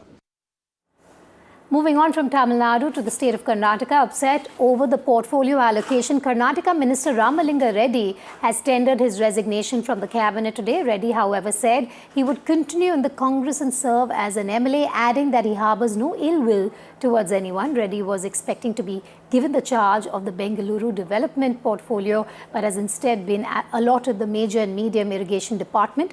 Reacting to the development, Karnataka Chief Minister D.K. Shivakumar has said Ramalinga Reddy is a senior party leader and a close friend, expressing confidence that the issue would be resolved soon. Ramalinga Reddy, there you have to see your supporters are all pouring in at Ramalinga Reddy's office, right? Exact outside Ramalinga Reddy's office. People are here, they are demanding for the justice. There are various slogans against, for the justice. In fact, they say that the leaders will have to provide him the justice of what was really promised to him. I'll also try and speak to certain supporters. There you see supporters stating that he's been for decades in politics. He's somebody who's accessible to the public, continuously working for public. The party really cannot do this to Ramalinga Reddy. Now that's the kind of demand that's been made by the supporters of Ramalinga Reddy. Now next to see how is this really going to take a turn, whether the party leaders will be able to call Ramalinga Reddy and console him about this whole issue. With video journalist Govind Ritu Raj Purohit for NDTV in Bengaluru. ಇಲಾಖೆ ಬೇಕು ಅಂತ ನಾನು ಕೇಳಿರಲಿಲ್ಲ. ಅವರೇ ಕರೆದು ಕೊಡ್ತೀನಿ ಅಂತ ಹೇಳಿದರು. ಆಮೇಲೆ ನಾನು ಬೇಡ, ನಾನು ಮಂತ್ರಿಮಂಡಲದಲ್ಲಿ ಇರೋದಿಲ್ಲ ಅಂತ ನಾನು ಹೇಳಿದೆ. ಆಮೇಲೆ ನಮ್ಮ ಈಗಿನ ಮುಖ್ಯಮಂತ್ರಿಗಳು ಯಾರು ನಮ್ಮ ಶಿವಕುಮಾರ್ ಅವರು ಮತ್ತು ಅವರ ಸಹೋದರ ಡಿ ಕೆ ಸುರೇಶು ಇವರೆಲ್ಲ ನಮ್ಮ ಮನೆಗೆ ಬಂದು 2.5 ವರ್ಷ ಆದಮೇಲೆ ನಾನೇ ಚೀಫ್ ಮಿನಿಸ್ಟರ್ ಆಗ್ತೀನಿ, ಆಗ ನಿನಗೆ ಈ ಪೋರ್ಟ್ಫೋಲಿಯೋ ಬಿಟ್ಕೊಡ್ತೀನಪ್ಪ ಅಂತ. ನಾವು ಸಾಯಂಕಾಲ 4 ಗಂಟೆವರೆಗೂ ಇದ್ದರು ನಮ್ಮ ಮನೇಲಿ, ಅಲ್ವೇನಪ್ಪ? ಸಂಜೆ 4 ಗಂಟೆವರೆಗೂ ನಮ್ಮ ಮನೇಲಿ ಇದ್ದರು. ನೀವು ಮಾಧ್ಯಮದವರೆಲ್ಲ ಇದ್ದೀರ ಅವತ್ತು. ಶಿವಕುಮಾರ್ ಅವ್ರನ್ನೂ ಕೂಡ ನಾನು ಮಂತ್ರಿ ಮಾಡ್ಕೊಳ್ಳಿ ಅಂತ ಕೇಳಲಿಲ್ಲ, ಅಥವಾ ಸಿದ್ದರಾಮಯ್ಯನವ್ರ ಹತ್ರ ಹೋಗಿ ನಾನು ಮಂತ್ರಿಮಂಡಲದಲ್ಲಿ ಸೇರಿಸಿ ಅಂತ ಹೇಳಲಿಲ್ಲ, ಅಥವಾ ಹೈಕಮಾಂಡ್ಗೆ ಹೋಗಿ ನನ್ನ ಮಂತ್ರಿ ಮಾಡಿ ಅಂತ ನಾನೇನು ಕೇಳಿರಲಿಲ್ಲ. ಮಾಡಿದ್ದಾರೆ, ಸಂತೋಷ. ಮತ್ತು ಅವತ್ತೇ ಶಿವಕುಮಾರ್ ಬೆಂಗಳೂರು ಪೋರ್ಟ್ಫೋಲಿಯೋ ನಿನಗೆ ಕೊಡ್ತೀನಪ್ಪ ಅಂತ ಹೇಳಿದರು. ಆಯಿತು ಅಂತ ಬಂದೆ. ನಾನು ಅದನ್ನು ಕೇಳಿರಲಿಲ್ಲ, ಅವರಿಗೆ ಅದನ್ನು ಕೇಳಲಿಲ್ಲ, ಅವರೇ ವಾಲಂಟಿಯರಾಗಿ ಹೇಳಿದರು. ಆಮೇಲೆ ನೋಡಿದ್ರೆ ಈಗ ಜನಸಂಪನ್ಮೂಲ ಕೊಟ್ಟಿದ್ದಾರೆ. ನಾನು 2 ಬಾರಿ ಕೂಡ ಅವರೇ ಕರೆದು ಕೊಡ್ತೀವಿ ಅಂತೇಳಿ ಆಮೇಲೆ ಬೇರೆಯವ್ರಿಗೆ ಆಯಿತು. ಅದಕ್ಕೆ ನನಗೆ ಬೇಸರ ಆಗಿ ಈ ಆತ್ಮಸಾಕ್ಷಿ ವಿರುದ್ಧವಾಗಿ ಕೆಲಸ ಮಾಡೋಕ್ಕಾಗ್ತಿಲ್ಲ ಅಂಥೇಳಿ ಇವತ್ತು ನಾನು ರಾಜೀನಾಮೆ ಕೊಡ್ತಾ ಇದ್ದೀನಿ. The new Chief Minister of Karnataka, Mr. D.K. Shivakumar, with us. Sir, tell us, you've spoken about your vision for Bengaluru. You're here at the summit as well. Tell us, as you go forward from here, how do you want to really reshape the city and the state, sir? Of course, this is a very important city, you all know. Yeah. You all look at Bangalore, and so it is a great state to work. Yeah. And I think the entire country is watching us. Yeah. The Prime Minister also has assured us that he will cooperate in every matter, whatever is there, for the betterment of Karnataka and the country. Yeah. So I'll be going and meeting my party leaders and including the Prime Minister also. Yeah. We'll work together. What will be your vision, sir, really for 2028? I will come back in detail with you. Thank you, sir. That you have to ask them, no? How do I know? You have to ask them why. I have no idea. I have no clue. Huh? Okay. ಖಂಡಿತವಾಗಿ like I told is very important for the party, is very important for the state. 9 ಸಾರಿ ಗೆದ್ದವರು, ಅವರ ಅನುಭವ ನಮ್ಗೆ ಬೇಕಾ?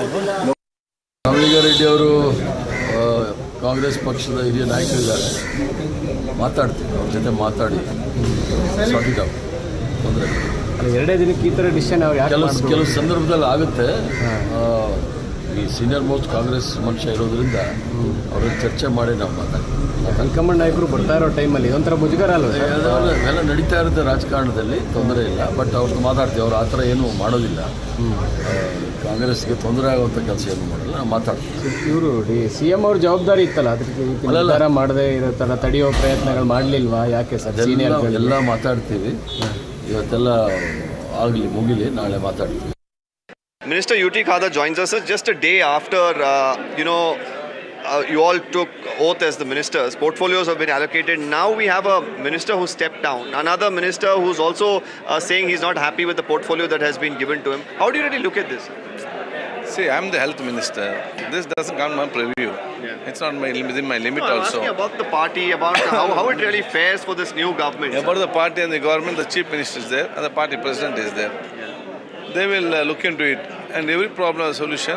This problem has a solution, not to worry. Do you think that this can be resolved amicably, sir? Because especially on a day where the AICC president is set to file his nomination, when you have senior AICC leaders coming here, this sort of everything will be resolved, and our leaders have the talent and capacity to resolve all the solutions, all the problems, and we have showed the country also and all the parties also. Mr. Muniappa also right now not very happy, sir. How do you really view that? I'm not aware. He was not the main thing. When I was spoken, he was happy with me. Ramlingareddy is a congressman, no doubt, but the thing is, here in the Congress party, groupism, nepotism, and difference of opinion between Mr. Siddaramaiah and D.K. Shivakumar, it were there from the beginning. It has now been once again reflected, and it is proved that this government will not be a stable government. Because the very next day, after they announcing the portfolio, if a senior minister resigns, means how the things are going on, how chief minister doesn't have the control, that itself proves, and somebody is playing from the behind the screen. I think all people will understand who is playing, and within the Congress only, they don't want that Mr. D.K. Shivakumar government should successfully run. There is a lot of infight. Because of that, it is happening, and I don't think they will to perform. Deepak joined me live from outside the Vidhan Saudha in Bengaluru. Deepak, coming to you now, on a day when you have the Congress president in Bengaluru, you have the senior leader Rahul Gandhi in Bengaluru, of course, for the smooth filing of nominations for key seats of the Rajya Sabha. Cabinet birth pangs that DKS is now witnessing and has to firefight.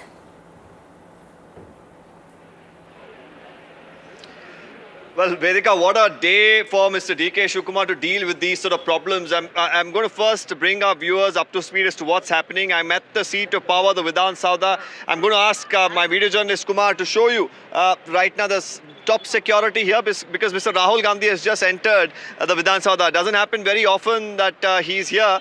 We see him often at the parliament, but not very often at the Vidhan Saudha. He's here because the AICC president, Mr. Mallikarjun Kharge, is filing his nomination. A lot of people have gathered. Now the leader of the opposition here, Mr. R. Ashok in Karnataka, has also come here and he's addressing the media. He's speaking about the problems that the Congress is facing a day after allocating portfolios and a couple of days after the oath taking. So that's how it is. They would have not wanted this situation where Mr. Rahul Gandhi is coming here and the entire media is focused right now on the dissidence that's brewing within the Congress party over the allocation of portfolios. They thought this would be, a big event. Mr. Mallikarjun Kharge filing his nomination, Mr. Siddaramaiah, Mr. D.K. Shivakumar, Mr. Rahul Gandhi, Mr. Surjewala being here for that, but the attention completely has been diverted. It seems like while they were hoping that this entire leadership tussle goes on without any sort of problems for the Congress party, they managed the big hurdle, but these smaller hurdles now, it seems like has become a big thorn in the feet of the Congress party. How soon they'll be able to pull out this thorn is the question. Also, the timing here of Mr. Ramlingareddy doing this will probably not go down too well with the Congress High Command. Internally within the Congress now, many leaders are speaking up against Mr. Reddy as well, saying, well, he's been given enough and more. along with his family members from the Congress, and this is unnecessary politicking by him and building pressure through this resignation.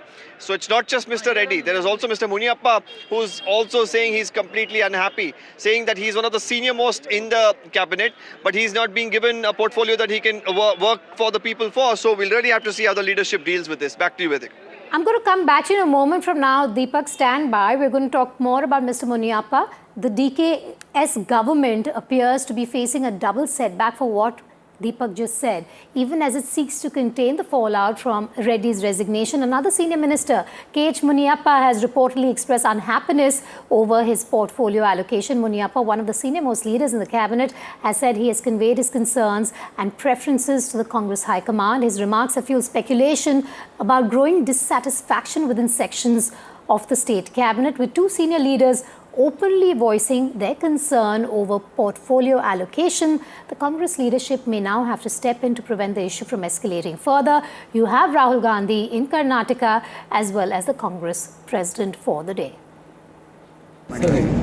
ಇಲ್ಲಿ ಒಂದು ಸಾರಿ taluk board ತೆಗೆದ್ರೆ 9 ಸಾರಿ ಸೀನಿಯಾರಿಟಿಯನ್ನು ಗುರುತು ಮಾಡುವಂಥ ಕೆಲಸವನ್ನು high command ಮಾಡಬೇಕು. ನಾನು ಯಾರನ್ನೂ ಟೀಕೆ ಮಾಡೋಕ್ಕೆ ತಯಾರಿಲ್ಲ.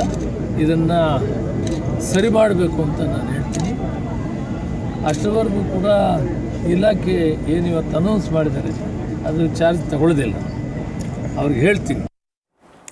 NDTV spoke to the Karnataka Minister Muniappa exclusively. Here's what he had said to my colleague Deepak. Sir नमस्कार सर, दीपक बोल रहा हूँ एनडीटीवी से। सर आपका एक स्टेटमेंट चाहिए था कि आप मुझे इन्फॉर्मेशन आ रहा है कि आप खुश नहीं है आपके पोर्टफोलियो से, दूसरा कुछ पोर्टफोलियो चाह रहे थे, कुछ बता सकते हैं सर इसके बारे में? मैं रिक्वेस्ट किया एआईसीसी प्रेसिडेंट वो हमारा राहुल जी हमारा नेता, इसको मैं कन्वे किया। ओके, मैं कैबिनेट में मैं सीनियर मोस्ट है, उनको क्या प्रोटोकॉल से क्या क्या नहीं होगा इसके बारे में मैं रिक्वेस्ट किया। ओके, करने के लिए। ओके सर, एक ही प्रश्न पूछना था कि आप खुश हैं ये पोर्टफोलियो से जो दिया गया है या नहीं है sir? Are you happy with this portfolio? अभी बोल दिया ना आपको। We wanted to just get clarity sir. हाँ, अच्छा वाला वो काम करने वाला आम आदमी को काम करने का इलाका देने के मैं बोल दिया। Deepak still with us. Deepak, is going to be a very busy few days for the Karnataka Chief Minister. He is with Rahul Gandhi and with Mr. Kharge as we speak. But it's not just Mr. Reddy or Mr. Muniappa. The question to you now is, are there other disgruntled ministers in the DKS cabinet who are not happy with the allocation of portfolios? Well, Vedika, just about 30 to 35% of the ministries have been allocated. There's about 60% still remaining. And so you can just imagine how the lobbying for that would be, and then the dissidents could also spill out after that. There is going to be problems, and it happens, you know, whenever there is cabinet portfolios that's allocated. The demand's going to be there from a few, there's going to be disappointment from a few others. But to reach a situation where, leaders are resigning is not something that we see every day. So that's where the crux of the problem really lies. And for Mr. Muniappa to say, I want a portfolio where I can work for the common man, well, he's been given food and civil supplies. And that's where you provide, food grains to the poor, especially the needy, especially if he thinks that this is not worthy, and then we'll really have to really look at the lens in which he is looking at. Probably ministries plump enough for where he thinks he's worthy of it. He thinks that food and civil supplies is not something that his seniority is worthy of. So interesting how leaders really think of these sort of situations, but a task cut out for the new Chief Minister nonetheless, and also the Congress High Command. Busy few days for you as well, Deepak. Thanks for joining me live here on Breaking Ground. A lot of developments in Karnataka, and Deepak will continue to bring you up to speed with them. He got that exclusive conversation with the Chief Minister of Karnataka, who has a very busy day today, with Rahul Gandhi as well as the Congress chief in town. Now moving on, Pawan Kalyan's proposed political foray into Telangana has triggered a sharp war of words with the Congress government in the state. The Andhra Pradesh Deputy Chief Minister accused the Revanth Reddy government of denying permission for his meeting, calling it a violation of his constitutional rights and alleging that the Congress was indulging in divisive and appeasement politics. Backing his ally, Andhra Pradesh Chief Minister Chandrababu Naidu questioned why Pawan Kalyan was being criticized, saying every political leader has the democratic right to campaign in any state. But the remarks drew a strong response from BRS leader K.T. Ramarao, who reminded Kalyan that Telangana was built through years of struggle and said that the state does not need lessons on patriotism from outsiders. We've just seen a big round of elections right now, lots of changes in West Bengal, Tamil Nadu, etc. What is your assessment of the opposition right now? You're seeing what's happening in Bengal right now, big upheaval there. Yeah. Is the India bloc, up on its last legs? The DMK has said that they're not going to attend the India bloc meeting. There is upheaval as far as, the Congress, the Trinamool, the others are concerned. What is the state of the opposition according to Pawan Kalyan? For me, traditionally, and to say to you openly, my father was into socialism in a unified communist party. Yeah. And from my mother's side, they were very staunch Congress loyalists. Though my father shifted to, he used to vote for Congress also. Once both the unified communist party became two. But I had seen in my family, they were very strong supporters of Congress as long Indira Gandhi ji was there. Even to an extent, Rajiv Gandhi ji was there. They could say slowly, but the disconnect started because of their policies. And this is what I had seen in my own home. And my parents started liking, it started with Vajpayee ji. So there is my father is, this is a standard observation, I think they should stop their appeasement politics. This is what is going to hurt the nation. So if you start doing that... And you're saying this to all of them? You're saying this to the entire opposition? Yeah. The appeasement politics is the one which is going to wipe them out. And the problem with them is they destabilize with their thought process. I really expected some kind of a greater understanding when this man, Mr. Rahul Gandhi, walked length and breadth of India from Kashmir to, from Kanyakumari to Kashmir. I thought that experience alone would give him a lot of insight. Because if you go and meet people, for me, if I go and meet people, that gives me a very greater understanding, greater depth. But I felt after walking from here, from Kanyakumari to Kashmir, and the way he understood, then I said, he has become more shallow. It is like you cannot instigate society, one against another. And that's what exactly today, what's happening in Telangana, is more because of Congress, short-sightedness, Congress, the divisive approach. Instead of unifying the country, they instigate people for their power, and that's what exactly is happening. And Congress, that is a reason. If you look at in any kind of divisive thought is, they try to encourage it. Maybe for the sake of their power, whatever, I don't know what goes into their mind, I don't know. Even when they go out of country. You cannot demean your own nation when you step out of the country. Whatever fight is there, you do your fight here. But don't ever say that, don't try to demean the country. You might dislike Modi ji, you might hate Modi ji. Keep it within the borders of the country. You cannot take that because you're defaming the country. I think this is where the problem with Congress leadership, current Congress leadership is. They don't understand the cultural connect. They don't understand how to keep the nation in an integrated with an integrated approach. I think their appeasement, the divisive approach, their the confrontational attitude. There is no dialogue. There is no debate in assembly. It's other than blame game. I think youth and people and anyone is tired of that. A fresh political flashpoint has also erupted in the state of Tamil Nadu, with tensions escalating and a public boycott of the alliance huddled by the Dravidian party. The DMK-Congress relationship appears headed for a deeper showdown. Udayanithi Stalin launched a sharp attack on the Congress, accusing the party of betraying the DMK after benefiting from the alliance.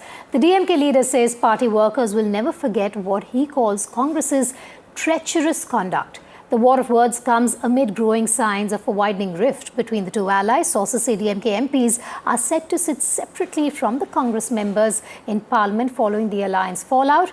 Now, Congress has hit back at DMK. Congress MP Karti Chidambaram has said, and I'm quoting him here, this is normal in democracy to break alliances, and DMK couldn't form government even though Congress backed them. தேர்தல் முடிவுகள் முழுசா வர்றதுக்கு முன்னாடியே நம்ம கூட கூட்டணி வச்சிருக்கக்கூடிய காங்கிரஸ் இயக்கம் துரோக கூட்டம் நம்ம பேரை சொல்லி நம்ம தலைவர் முகத்தை காட்டி வாக்குகளை பெற்று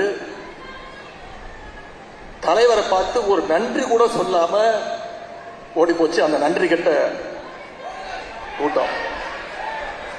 திமுக காரன் என்னைக்கும் மறக்க மாட்டான், மறக்க கூடாது. தமிழ்நாட்டு மக்களும் மறக்க மாட்டாங்க. 5 எம்எல்ஏக்களை அவங்களுக்கு சப்போர்ட் பண்ண வச்சு ஆட்சி அமைச்சாங்க. அது மட்டும் இல்ல, நம்முடைய கூட்டணியில் ஜெயிச்ச இன்னும் சில கூட்டணி கட்சிகள்ல நம்ம தலைவர்கிட்ட வந்து சொல்லிட்டு தலைவர் தான் போயிட்டு வாங்கினாங்க. நம்ம தலைவர் தான் இன்னைக்கு ஆட்சி நடந்துட்டு இருக்கு. ஆனா என்ன, முதல்ல போகும்போது வெளியில இருந்து ஆதரவு சொல்லிட்டு போனாங்க. அங்க போற We are no more in the India bloc. That is why we are not attending the meeting. They have 5 MLAs have won in our alliance. We had given them a Rajya Sabha seat. After that, these MLAs even did not come and thank our leader. They said that we are going with TVK and said that we are no more in the alliance with the DMK. Then it will definitely hurt the cadres. They have worked for them also.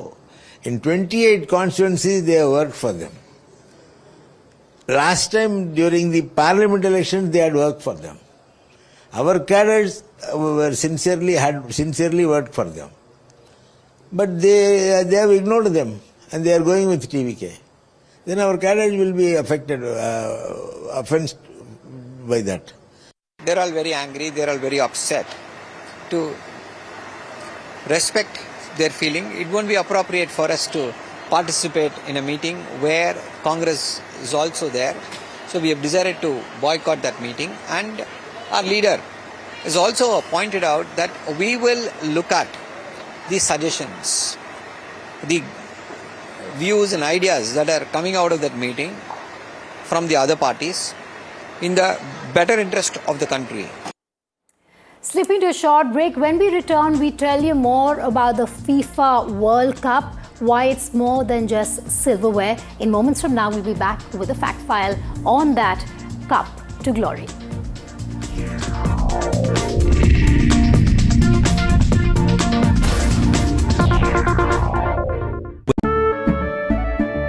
केसरिया से मन जोगी हुआ रे, दिल झूमे देखो मतवारा हुआ रे, केसरिया से मन जोगी हुआ। हर पल मनाओ केसरी त्योहार। विमल, बोलो जुबान Kesari.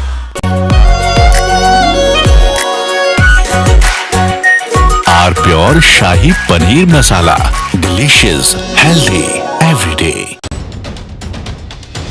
From the newsroom to the studio to the thick of political action.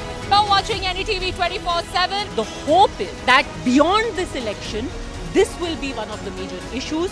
With multiple challenges in the fray, the TMC also has done a bit of rejigging. Remember, this is also a district that has been plagued by communal violence. Come to some of the sabhas that the BJP is also organizing, especially in the villages of West Bengal. When stories have impact. Padmaja Joshi, managing editor and prime-time anchor. Then news has influence. The buck stops here with Padmaja Joshi. Your work is being watched by people. You think that you're making an impact in this time. I think that's really a huge validation, very rewarding, and I'm pretty certain that Team NDTV will go from strength to strength.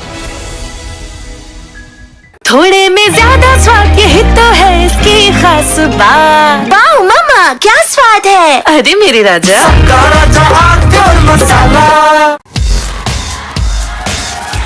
This is the show where we bring you all the hot and happenings from the world of entertainment and lifestyle. Really? Fashion that made you gag. Films that made you fangirl. Art that made it to the gram, and trends that kept us with the program. Hello and welcome to a brand new show. I am your host Mayank Chaudhary and this is Limelight. मीठा या नमकीन चाहे जैसे खाओ 100% सूजी से बनी are pure vermicelli स्वादिष्ट सेहतमंद हर रोज. This is where the future shows up first. Conversations with the biggest names in tech and AI.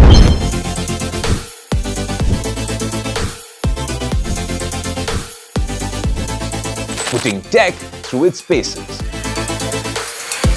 No fancy jargon or spec sheets, just what matters. If it's shaping the future, you'll see it here first. The Tesla Model Y. This is Tech 360. Real talk, real reviews across the NDTV network. In the beautiful state of Andhra Pradesh, which has no shortage of its own superstars. And that's why it's our pleasure to be joined today on NDTV by Pavan Kalyan, the Deputy Chief Minister of Andhra Pradesh. Good to have you, sir. You were recently denied permission, sir, on Telangana Formation Day. I think somehow they're scared. Otherwise, there is no need for them to deny permission. Is the India bloc, up on its last legs? I had seen in my family, they were very strong supporters of Congress. As long Indira Gandhi was, even to an extent Rajiv Gandhi was there, they could slowly, but the disconnect started because of their policies. I really expected some kind of a greater understanding when this man, Mr. Rahul Gandhi, if I go and meet people, that gives me a very greater understanding, greater depth. But I felt after walking from Kanyakumari to Kashmir, and the way he understood, then I said he has become more shallow. You have a good relationship with the BJP and especially with Prime Minister Modi. This man is the future of our country, and we need it.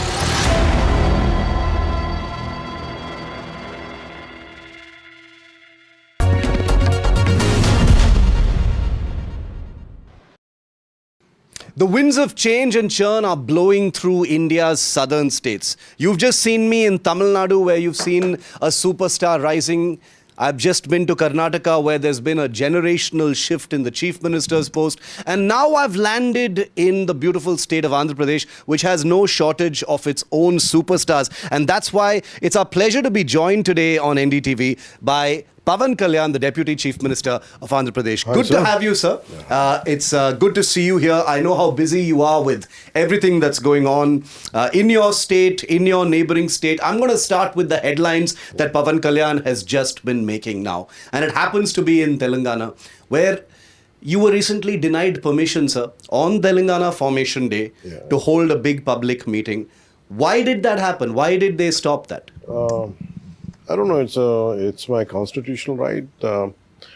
It's a simple meeting with the 2,000 sadhaks of my party who are active party cadre, and it's an indoor. I don't know. I think somehow they're scared. Otherwise, there is no need for them to deny permission. But what is there to be scared? You live there. People are saying you're not a son of the soil. Only sons of the soil can, look at creating a political footprint there. Then that means Congress should not step into the South. Or anyone, if that is the argument, this country won't function. And no other party, and every party should become a regional party, very the native-centric. That does not happen. When we sing Vande Mataram, when we say Janagana Mana, we never look at it as Bengali. We say this with a national spirit. I think this is a very shallow argument. Who is nervous about Pavan Kalyan doing something? It's not like it's your first time in Telangana.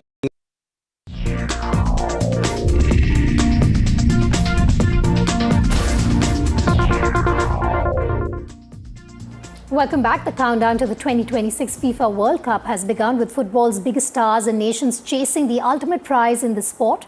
But before the battle for glory begins, let's take a closer look at the trophy that every team dreams of lifting, the iconic FIFA World Cup trophy, a symbol of football's rich history, prestige and unmatched global appeal. So what we have for you are some details, the fact file. The FIFA World Cup trophy is far more than just a piece of silverware. Like I said, it is the most coveted prize in the world of football, designed by Italian sculptor Silvio Gazzaniga and introduced in the year 1974. The trophy stands 37 centimeters tall and weighs just over 6 kilograms. It is made of 18-karat gold with the base featuring 2 layers of malachite, a green semi-precious stone. The iconic design depicts 2 human figures lifting the earth, symbolizing football's global appeal. Interestingly, the trophy is hollow inside. If it were made of solid gold, it would be far too heavy to lift when the champions would lift that cup. Now, while the value of gold and materials used is estimated to be around $250,000 US, experts believe the trophy's true worth could exceed $20 million if it were ever auctioned. And here's a little known fact. The champions do not get to keep the original trophy. FIFA retains ownership and takes it back to its headquarters after the tournament. The winning team instead receives a gold-plated bronze replica to take home. And with that, it's a wrap on this bulletin. Thank you for watching Breaking Ground. We'll be back with the news, headlines and updates in moments from now. Stay tuned.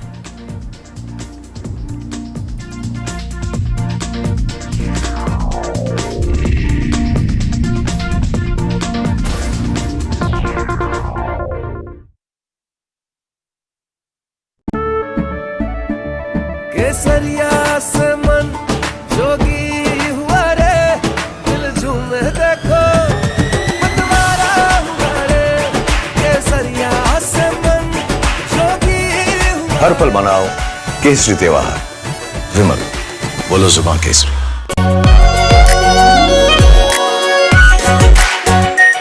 Are pure shahi paneer masala delicious healthy everyday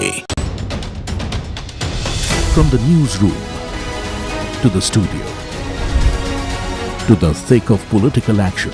Now watching NDTV 24/7, the hope is that beyond this election, this will be one of the major issues. With multiple challenges in the fray, the TMC also has done a bit of rejigging. Remember, this is also a district that has been plagued by communal violence. Come to some of the sabhas that the BJP is also organizing, especially in the villages of West Bengal. When stories have impact. Padmaja Joshi, managing editor and primetime anchor. Then news has influence. The buck stops here with Padmaja Joshi. Your work is being watched by people. You think that you're making an impact in this time.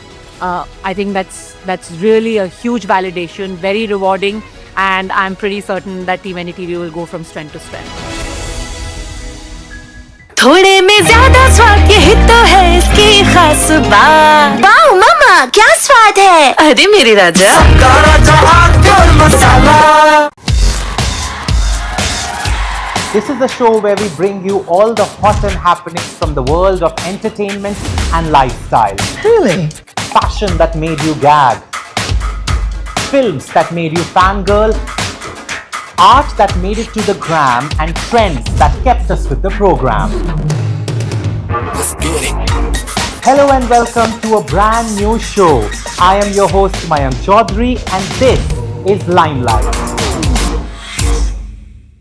मीठा या नमकीन चाहे जैसे खाओ 100% सूजी से बनी are pure vermicelli स्वादिष्ट सेहतमंद हर रोज। This is where the future shows up first. Conversations with the biggest names in tech and AI.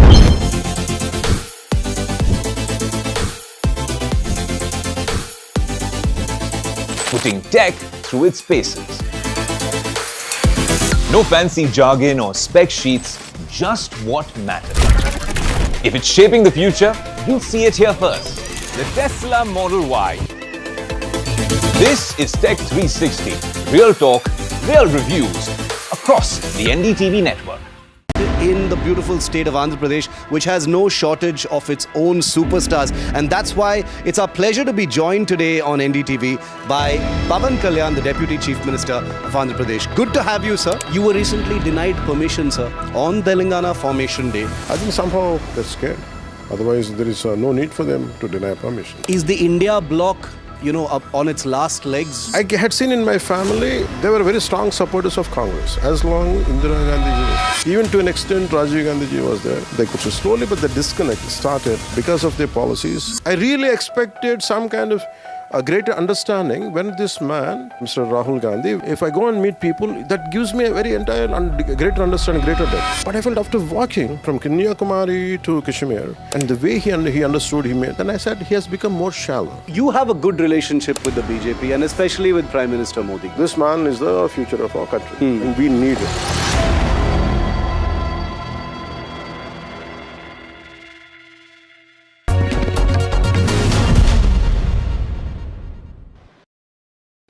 The winds of change and churn are blowing through India's southern states. You've just seen me in Tamil Nadu, where you've seen a superstar rising.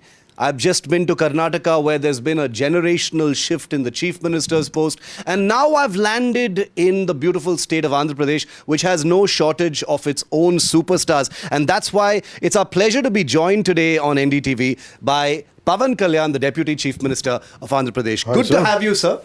It's good to see you here. I know how busy you are with everything that's going on in your state, in your neighboring state. I'm going to start with the headlines that Pavan Kalyan has just been making now. And it happens to be in Telangana, where you were recently denied permission, sir, on Telangana Formation Day to hold a big public meeting. Why did that happen? Why did they stop that? I don't know. It's my constitutional right. It's a simple meeting with the 2,000 sadhaks of my party who are active party cadre, and it's an indoor. I don't know. I think somehow that's scared. Otherwise, there is no need for them to deny permission. But what is there to be scared? You live there. People are saying you're not a son of the soil. Only sons of the soil can, look at creating a political footprint there. Then that means Congress should not step into the south, or anyone. If that is the argument, this country won't function. And no other party, and every party should become a regional party, very the native centric. That does not happen. When we sing Vande Mataram, when we see Janagana Mana, we never look at it as Bengali. We say this with a national spirit. I think this is a very shallow argument. Who is nervous about Pavan Kalyan doing something? It's not like it's your first time in Telangana, sir. I mean, you live there, you've lived there, you have family there, you have a history there.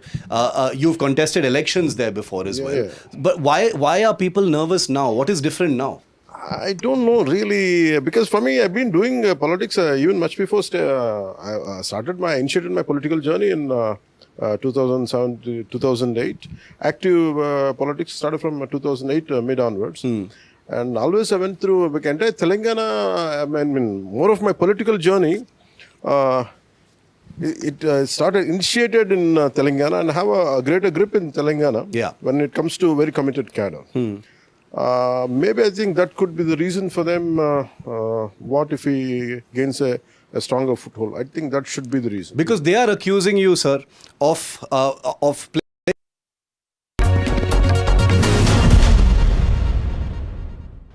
The winds of change and churn are blowing through India's southern states. You've just seen me in Tamil Nadu, where you've seen a superstar rising.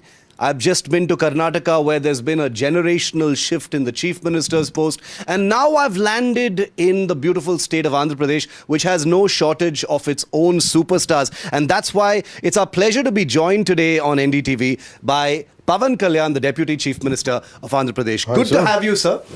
It's good to see you here. I know how busy you are with everything that's going on in your state, in your neighboring state. I'm going to start with the headlines that Pavan Kalyan has just been making now. And it happens to be in Telangana, where you were recently denied permission, sir, on Telangana Formation Day to hold a big public meeting.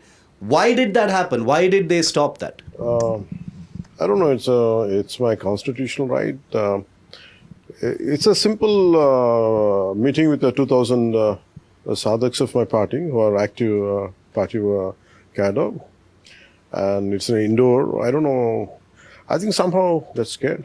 Otherwise, there is no need for them to deny permission. But what is there to be scared? You live there. People are saying you're not a son of the soil. Only sons of the soil can, look at creating a political footprint there.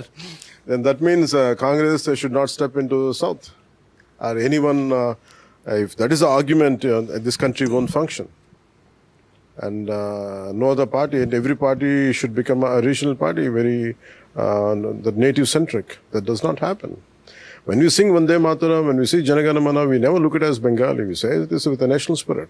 I think this is a very shallow argument. Who is nervous about Pawan Kalyan doing something? It's not like it's your first time in Telangana, sir. I mean, you live there, you've lived there, you have family there, you have a history there, you've contested elections there before as well. Yeah. But why are people nervous now? What is different now? I don't know really, because for me, I've been doing politics even much before I initiated my political journey in 2007 to 2008. Active politics started from 2008 mid onwards. And always I went through entire Telangana. I mean, more of my political journey, it started initiated in Telangana and have a greater grip in Telangana when it comes to very committed cadre. Maybe I think that could be the reason for them. What if he gains a stronger foothold? I think that should be the reason. Because they are accusing you, sir, of playing divisive politics. They're saying that you're trying to remind people of the divisions between the two states, and it's not about ideology. A whole generation has passed, and that's the reason why you're being denied permission. There is no way that they can say it. Okay, first of all, I shifted my party office to AP completely. But I have very strong cadre. There's no second thought about it. And they've been contesting local bodies. They've been, even without my presence, whether I go there or not, even we won a few seats in local bodies. And our party leaders keep on contesting in MLA and MP elections. It is not that how much percentage of votes, how much, but they keep on fighting. That's how they like the kind of ideology or thought process, what I carry and what I stand for. I think beyond that, I never had any reasons. I don't know why suddenly, all of a sudden, this shift, and I never did any divisive politics. In fact, it is a vice versa. I'm not even certain voices, and I can't say a few voices. I'd rather say even you should not step here, you should not come here, and that is my home. Though this is my karma bhumi, that's my home. In fact, in my entire political journey, my fighting spirit to fight for nation,